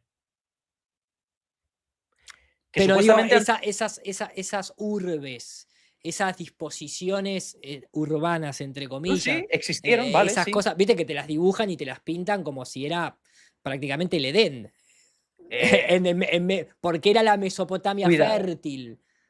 cuidado. ¿Viste? Claro, bueno, ahí Cuidado, es donde... cuidado con esto porque de, digamos, la impronta arqueológica que ha dejado la base de la ciudad, ellos no se sabe, llegan a saber incluso qué techos tenían las casas. O sea, quiero decir, es como Sí, sí, si no, tú no, por eso te pregunto. de un meñique mío, saben qué me gustaba beber por No, las no, tardes. sí, de un diente saben hasta qué cagaba el dinosaurio. Perdóname que haga el mismo ejemplo, ¿no? Pero se repite la historia. Es decir, que claramente esas estructuras existen, están ahí. O sea, lo que la nueva cronología no dice es que todo sea una falsificación de impresora 3D. O sea, no No, dice no, eso. sino el tema de cuándo fue, porque supuestamente Sumeria Claro, son de 3000 a 6000 años para atrás. supuestamente Sumeria es la primera civilización anterior a Exacto, Egipto. exactamente. Donde supuestamente la agricultura es anterior y demás. Que bueno, el tema de la agricultura yo dedico bueno, varios vídeos en mi canal, sobre todo unos recientes, acerca del el estudio del suelo realizado ya en tiempos de la Unión Soviética, por ejemplo, por un botánico que se llama Vavilov, que por cierto era un grandísimo botánico con el que acabaron, lógicamente, en ese régimen y demás, ¿no? O sea, lastimosamente, como siempre suele ocurrir, ¿vale? Él dijo que era imposible que la agricultura surgiese en Mesopotamia. A Mesopotamia tuvo que ser importada, porque la condición de los suelos de Mesopotamia hace que sea imposible el surgimiento puramente casual, porque al final realmente todo es casual. Todos los descubrimientos realmente humanos en un primer momento son casuales, ¿vale? Nadie dice, voy a plantar una planta, ¿vale? Así porque sí. No, no, no, todo es ensayo y error. Entonces ahí no pudo surgir, tuvo que haber sido importada. Y entonces una de las corrientes que existió hasta que fue denostada y desechada era el difusionismo o hiperdifusionismo, que realmente ya defendía en el siglo XVIII que el origen de la civilización era Egipto.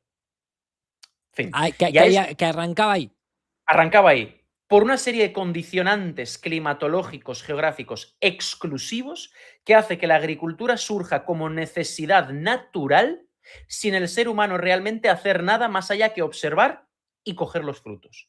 Y luego, a través de ensayo y error, ir perfeccionándolo hasta que dice, ya sé cómo dominar, digamos, la simiente.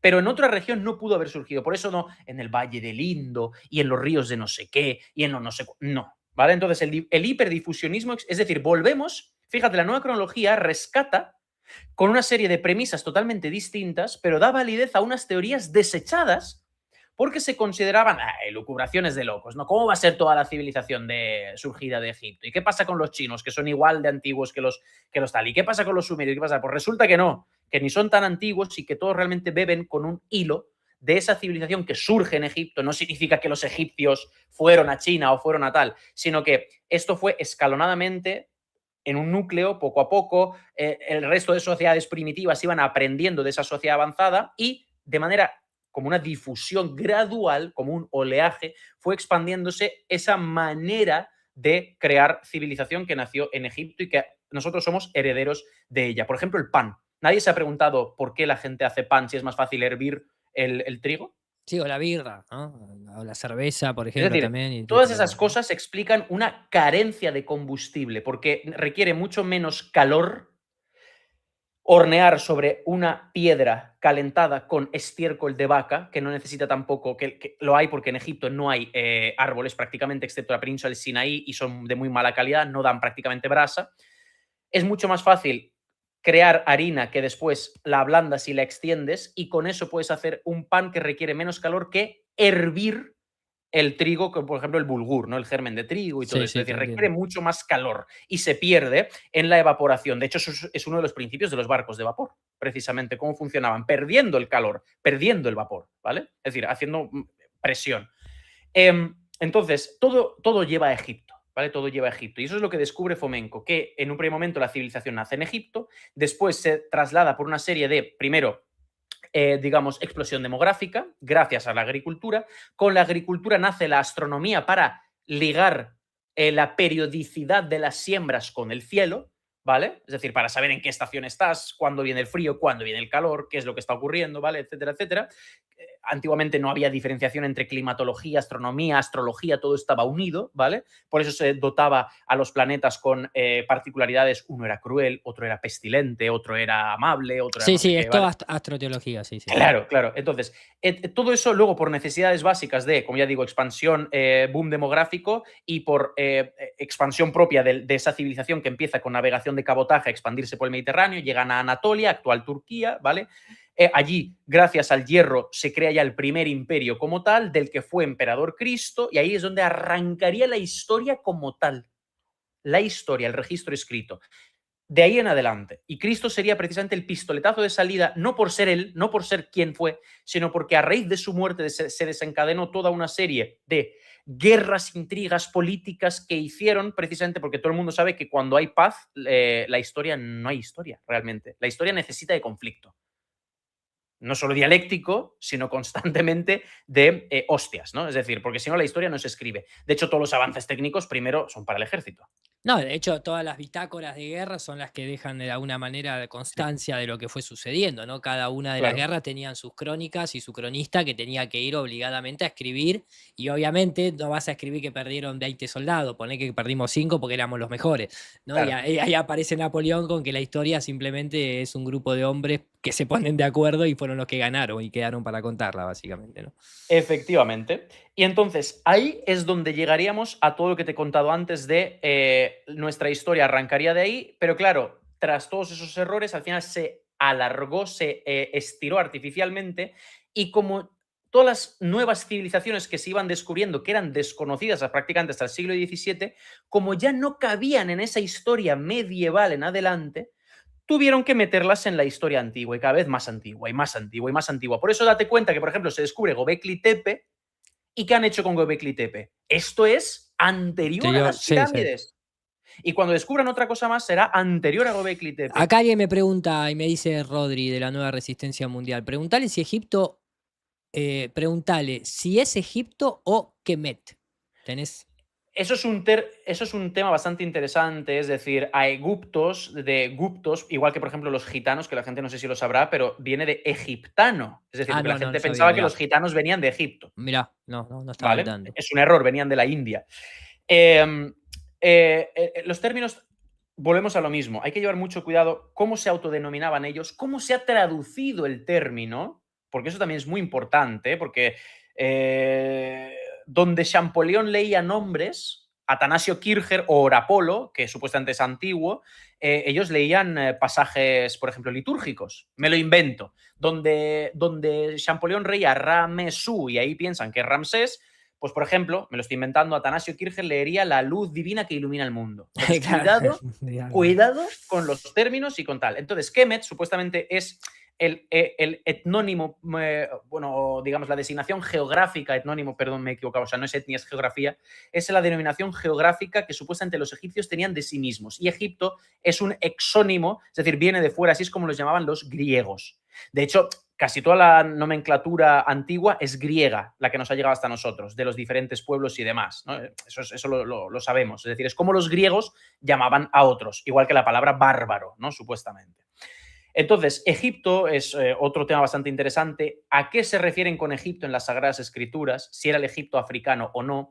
Si hubo otra región que se llamase Egipto, y la gente dice, ¿pero cómo es esto posible? ¿No? Es decir, Egipto sabemos que es Egipto. ¿Cómo podía ser otro Egipto? Pues mira, pongo un ejemplo muy sencillo, que esto lo podéis buscar en internet y sirve como lección absolutamente magistral a cómo incluso la geografía y la toponimia, si no tienes los conocimientos necesarios, te puede jugar una mala pasada. Por ejemplo, si yo ahora mismo os digo que en el siglo XVIII hubo una batalla entre una escuadra naval inglesa y una española en el mar de Etiopía, ¿dónde la ubicaría la gente? La gente diría, bueno, Etiopía, país de África, en algún mar que baña Etiopía, ¿no? Lógicamente. Pues resulta que si tú pones mar de Etiopía, descubres que antiguamente los marineros ingleses llamaban así al sur del Atlántico.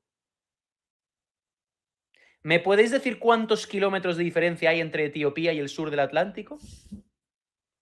Eso es un ejemplo sencillo, fácil de comprobar. ¿Qué pasa? Que si alguien eso no lo sabe, Iru, si alguien eso no lo sabe y de repente, frente a las costas del mar de Etiopía, por lo que sea, descubren un trozo de un barco que parece ser del siglo XVIII, hemos encontrado los restos de la crónica que hablaba de esa batalla. Y harán excursiones y harán un museo y lo montarán ahí y los famosos turistas japoneses irán a hacer fotos. Porque ahí está, bueno, ahí está todo el otro tema de la datación, ¿no? De los métodos de datación, de toda la cuestión que tiene que ver con, Sí. con los estratos de tierra, pero que también con lo que se encuentra arqueológicamente, a su vez también con metales que se puedan encontrar, herramientas, vasija, y se va a por eso me parece perfecto cuando uno dice, pará, no defendamos la historia como si fuese una ciencia, en el sentido de que la datación incluso, que es un sistema de calibración necesario, también entrando en el carbono, también entrando en el radioactivo polonio, también entrando en el uranio, para que hay una cuestión arbitraria de un grupo de personas que se pusieron de acuerdo en establecer un punto de calibración cero para todos esos métodos también. O sea, no hay. Es que ahí empezamos con el gran problema, y te lo voy a llevar a un poco la cuestión que a nosotros nos fascina también y nos encanta, porque estamos. Vos te frenás ahí en Egipto o te vas un poquito más para atrás o más para adelante en cuestiones históricas, pero seguimos en la misma. ¿Cómo mierda apareció el ser humano acá?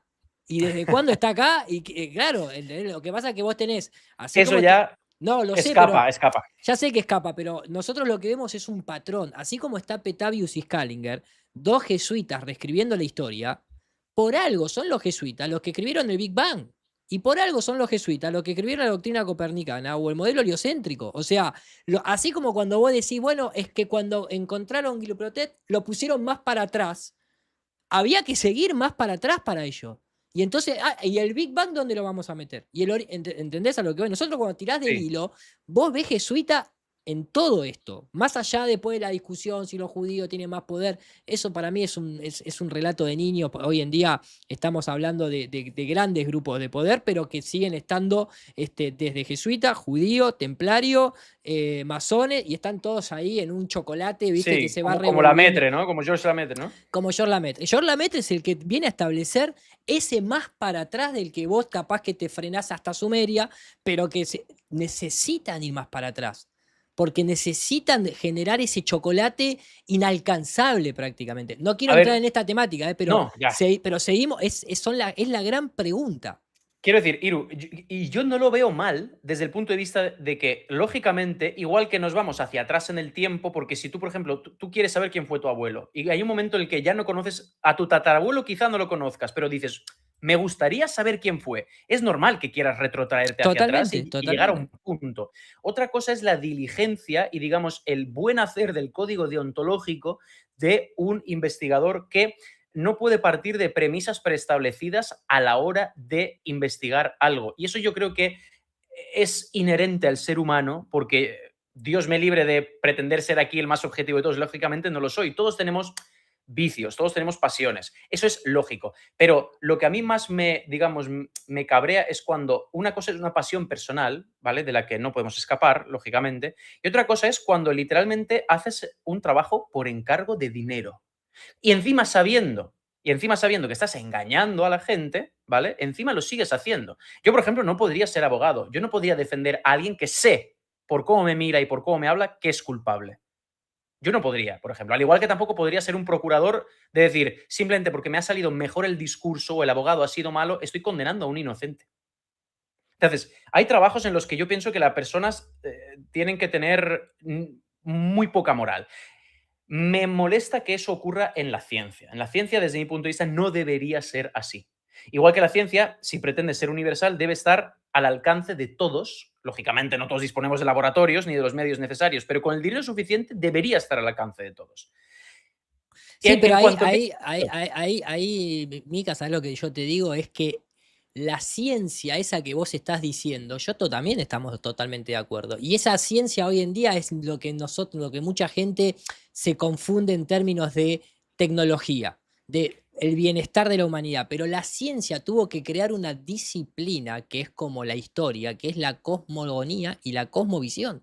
Cuando la ciencia se metió a crear, a crear la cosmogonía, es un acto religioso que quiera ser camuflado como un acto científico. No hay manera de que vos, así como se reinterpretó el zodíaco de Dendera, cuando vos mirás el cielo, no hay manera de determinar que eso tiene 13.500 billones de años y que fue un punto singular que no, no hay manera. Es esa parte que se camufla y se pone la tapasigno. Esto es científico, pero te voy a contar la cosmogonía del universo para que llegara a la conclusión de que vos sos un mono en una roca voladora. Es fe y religión. Esa es la discusión que nosotros tenemos desde nuestro lugar cuando decimos una cosa ciencia, otra cosa tecnología. Y acá nadie viene a discutir el cable de fibra óptica ni la webcam que estoy usando.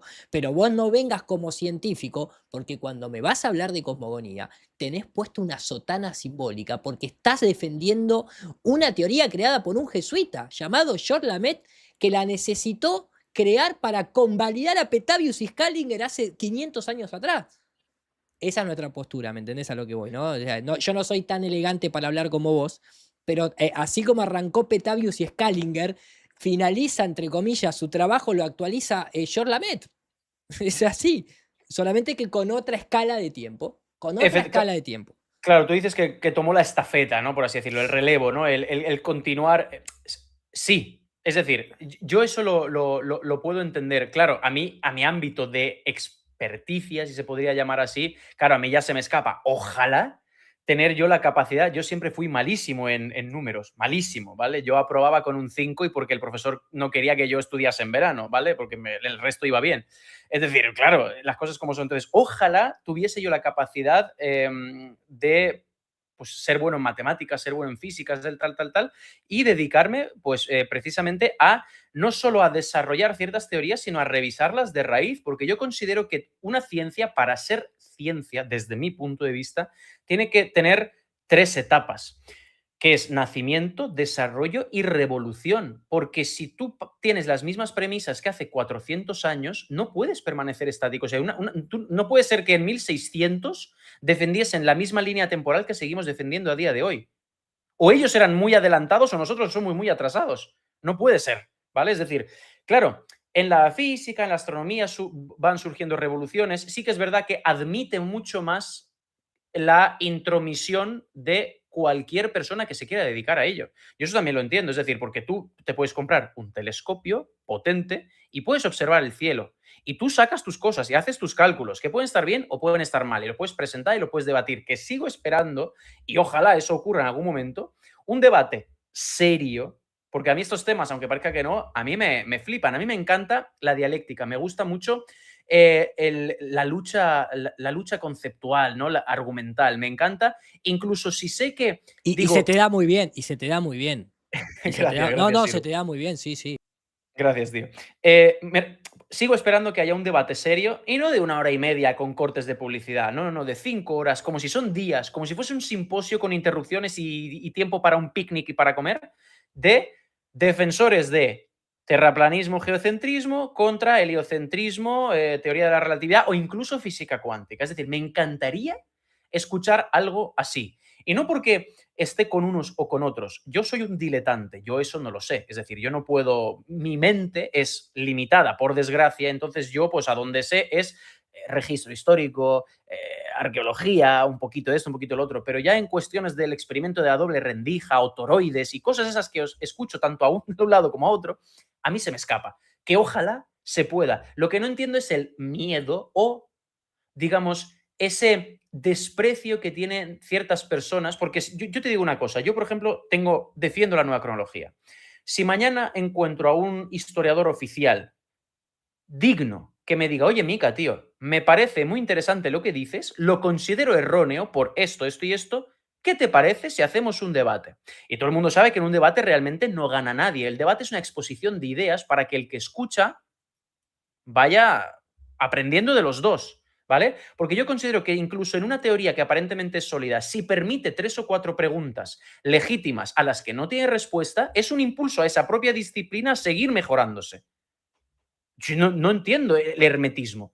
Bueno, pero ese es el mundo ideal en el que nos gustaría vivir a muchos, lógicamente. El conflicto de interés y la importancia, porque ahí y quiero ir cerrando porque pasaron ya más vale, Perdonad. no, al contrario, se pasó volando y en este momento hay 1000 personas todavía. O sea, no es que quiero cortar por una cuestión de aburrimiento, no, al contrario. De hecho, te voy a decir una cosa. Seguramente en una semana, en 2, podríamos hablar de la guerra de Troya, de Roma, Troya y Jerusalén, del imperio mongol que mencionaste, de Tartaria, que yo lo puse un poquito ahí como Sí. clickbait a propósito, las copias medievales un poquito más en detalle.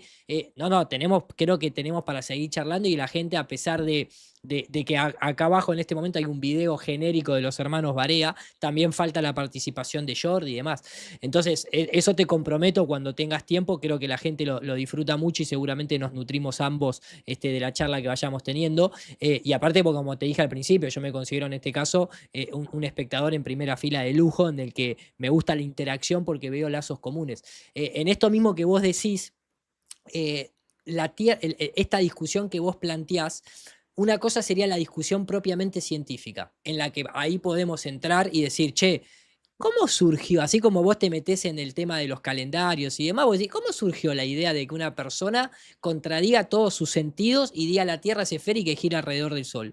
Y no pueden escapar del barquito que vio un griego, que desapareció en el horizonte, totalmente falsado hoy en día. Bueno, entonces la parte científica, a eso le tienen miedo, a que tienen que irse al cielo ellos. Ellos la única manera de sostenerse es a través de dar por hecho de que la NASA ha enviado satélites, etcétera, etcétera. Por eso también la discusión nuestra, nos encanta la discusión, no ya tanto en términos científicos, lo cual incluso estamos esperando porque hay que ir siempre al ABC y a vos te va a pasar, te pasará lo mismo, sino vamos a hablar de la cosmogonía, porque vos me estás planteando la teoría del Big Bang y ¿sabés la cantidad de gente que hay científica como Halton Harp y demás que con la idea del corrimiento al rojo, etcétera, etcétera, se recontra llevan puesto la cosmogonía oficial de los 13.500 billones de años, y te dicen, en realidad nadie sabe, nadie sabe cómo surgió el universo ni qué tiempo tiene, porque no tenés manera de medir. ¿Por qué no tenés manera de medir? Porque para decir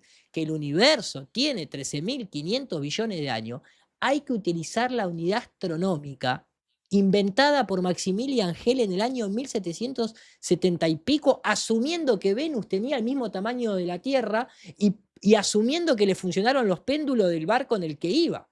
¿Entendés a lo que? Entonces, ellos no quieren, así como no te quieren tocar a vos la datación, ellos no quieren rever la unidad astronómica porque no tienen manera entonces de determinar las distancias en el espacio y por lo tanto no pueden determinar el año luz. Y se les corre absolutamente toda esa cosmogonía, todo ese cronómetro cosmológico, se les va a la mierda. Vos decís, agregaron 1000 años. Ellos agregaron 13.500 millones de años para atrás. Imagínate, están hasta los huevos, Mica. ¿Me entendés a lo que? Por eso me fascina tanto esta charla, básicamente. Y te repito, sin que tomes ninguna postura, yo te digo de nuestro lado, por qué también nos gusta discutir la cronología moderna. Porque vemos jesuita también ahí, simplemente por eso, nada más. Y Sí, porque es sí, no, no, sí, interesante, sí. obvio, ¿no? Los jesuitas han estado en todo, incluso en, digamos, la etnoformación o la formación histórica de China, que eso ya te digo, Sí, el Padre hay Richie tenés ahí también y todas esas, ¿no? Todas esas los jesuitas han misiones. estado en todo, está claro. Luego, cuando fueron incómodos, supuestamente se los quitaron de en medio, ¿no? Cuando fueron incómodos, claro. Y digo supuestamente se los quitaron de en medio si no lo reciclaron en Los otros ámbitos. reciclaron, para mí los reciclaron, Claro, para mí los reciclaron. efectivamente. Bueno, Eso es como maestro, cuando sí, sí. sí, dime, dime. No, no, te iba a decir, si querés ir cerrando, me encantaría, porque no quiero seguir hablando, porque no quiero que quede un directo de 5 horas. Quiero hacer 5 horas fragmentado para que la gente lo dijera, porque ya te digo, quiero tener de estas charlas, obviamente, con la participación de los hermanos Barea. Creo que la gente lo disfruta mucho también, obviamente, si te sirve, si te suma, descargate este video tal cual, subilo a tu canal. Yo te voy a robar para que aparezca, viste, los dos iconitos, cosa que si entran a tu Sí, canal sí, también sí, sí. aparezcan en el perfil,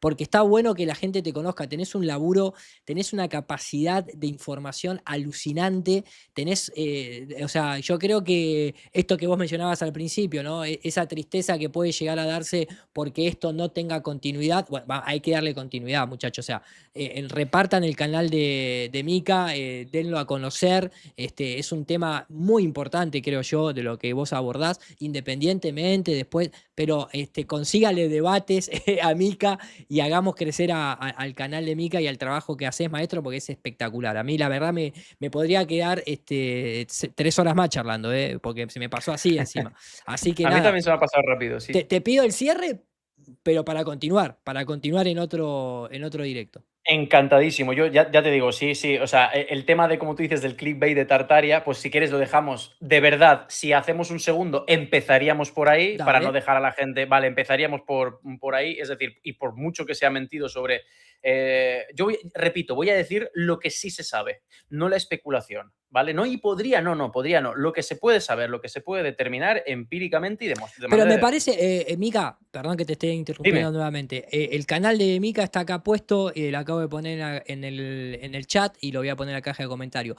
Lo que vos decís, a mí me parece excelente, pero excelente. ¿Por qué? Porque esa misma gente que se toma de todo eso son los mismos que para nosotros la equivalencia de tu Tartaria es no me vengas a inventar lo que hay más allá de la Antártida. O sea, Ah, bueno. es como una equivalencia, ¿me entendés? A lo que voy. Entonces, por eso me parece interesante que lo abordes, al menos de lo que vos tenés estudiado al detalle. Así que me parece genial. Pues entonces nada, Iro, entonces lo dejamos para otra ocasión. Yo ya te digo, yo estoy en cuando. Tú sabes que no sé si lo sabrás, pero yo soy guía internacional turístico. Te escuché, sí. Claro, entonces yo igual estoy ahora, por cuestiones del azar del destino, tengo 2 semanas de descanso, pero es que luego igual a lo mejor en un mes o más no estoy disponible. Entonces, en el momento que yo tenga descanso de más de 3 o 4 días, porque lógicamente los dedico para ocio y socializar, ¿vale? Quedamos para una Yo en segunda y la 7 que quieras. días, estoy de vuelta acá. Perfecto, Entonces, si querés, la semana que viene, yo llego el miércoles. El mismo perfecto. miércoles, tranquilamente podemos salir al aire. Pues perfecto. O sea, justo dentro de una semana, ¿no? Sí, exactamente. Ah, pues perfecto, tío, perfecto. Genial. Dejamos que la gente digiera todo esto, que se den una vueltita por el canal de Neocromia Mica y vayan viendo alguna que otra cosita.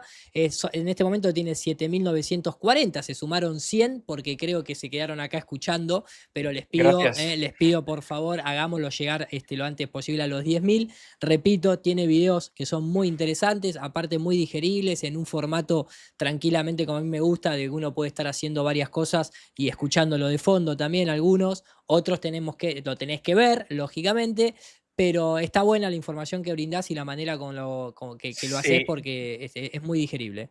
yo por lo único que pido disculpas es a todos los que vayan a ver los vídeos en orden cronológico, van a ver pues lo que es el aprendizaje humano de toda la vida. Los primeros vídeos son un desastre, Como a ¿vale? todos, como a todos. Desastre, y además yo metía mucho alivio cómico, porque yo pensaba, ¿no?, que de vez en cuando meter cosas así era como pues unos choques, ¿no?, de atención para la gente, para que no se aburran, pero los vídeos, los del último año sí que son totalmente información buena, bien estructurados, bien Sí, hechos y sí, sí, demás. sí, sí, te tomás mucho laburo.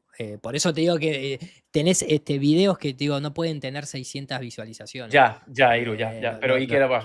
No, por eso. Bueno, habiendo tenido también esta charla, voy a repostear algunas cositas en mi canal de Telegram y por eso a mí me encanta cuando hay gente así seria que se toma el trabajo en serio y que tiene esta calidad de archivo, lo repetí desde el principio, lo repito en el medio y al final. Denles una mano, suscríbanse al canal, denle like, aunque después vean un video por mes, no importa, pero al algoritmo le suma y creo que sos una persona que se lo toma muy en serio esto y está buenísimo, o sea, ojalá tengas 40.000 vistas por video, que tranquilamente algún día podrá llegar, no tengo duda. Sé que cuesta mucho hacer videos de YouTube, cuesta mucho, YouTube es muy perverso en ese sentido, que el algoritmo, que si te promociona, que si no, pero bueno, entre todos nos podemos ir dando una mano y ayudándonos, así que de alguna manera mi forma de contribuir no solamente es charlar y nutrirme de la información que vos brindás, sino también pedir, hoy éramos 1000 personas acá, entonces que te den una mano en ese contexto. Gracias, chicos. Yo ya te digo, yo no lo hago por un afán puramente personal, sino porque quiero que de verdad la nueva cronología de Fomenko se sepa. Es decir, ojalá hubiese más gente como yo y no tuviese que cargar yo con todo el, digamos, No, claro, el peso. claro. O sea, ojalá existiese más gente como yo y ojalá también hago un llamamiento a cualquier matemático experto que se interese por la nueva cronología, que simplemente pueda servir de apoyo, porque otra de las críticas, lógicamente, cuando no se me critica porque soy graduado en historia, se me critica porque no sé matemática, ¿vale? Simplemente soy un divulgador. Bienvenido al club, bienvenido al club. Entonces, claro, entonces de vez en cuando tener, que por cierto, en todos mis vídeos, chicos, eso sí, tenéis bibliografía al final, ¿vale? Es decir, yo siempre la pongo, el que le quiera discutir, que la lea, ¿sabes? Y que lo discuta con los que la escribieron. Y no solo, lógicamente, es Fomenko, con perdón, haciéndose una autofelación de Fomenko citándose a Fomenko. No. Tiene cientos y cientos de citas de lingüistas, geógrafos, expertos en mitología, o sea, todo. Entonces, todo eso siempre viene en las obras que yo, lógicamente, recomiendo que leáis antes que ver mi canal, preferiblemente, pero si os parece pesado leer la nueva cronología, pues ahí tenéis algo mucho más sencillito que eso. Ahí estamos ya en los 8.000 suscriptores. Ojalá que lleguemos a los 10.000 para la próxima semana. Gracias, Iru. Mica, muchas gracias de corazón. La verdad que una charla hermosa. Me encanta meter bocadillos porque vos también hablás como una metralleta. Por lo tanto esto es un espadeo de esgrima, a pesar de que estuve bastante tiempo callado. Pero fue un placer. Se pasó rapidísimo, en serio, de corazón. Te doy las gracias. Nos vemos la semana que viene.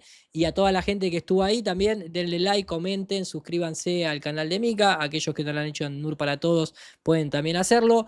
Y nos vemos en el próximo video programa. Que tengan una excelente vida y que vos tengas una excelente noche. Y nada, hasta la semana que viene, amigo. Gracias, nos vemos. Hasta luego. En la vida, el éter resuena, misterio inmortal, sagrado legado del saber ancestral.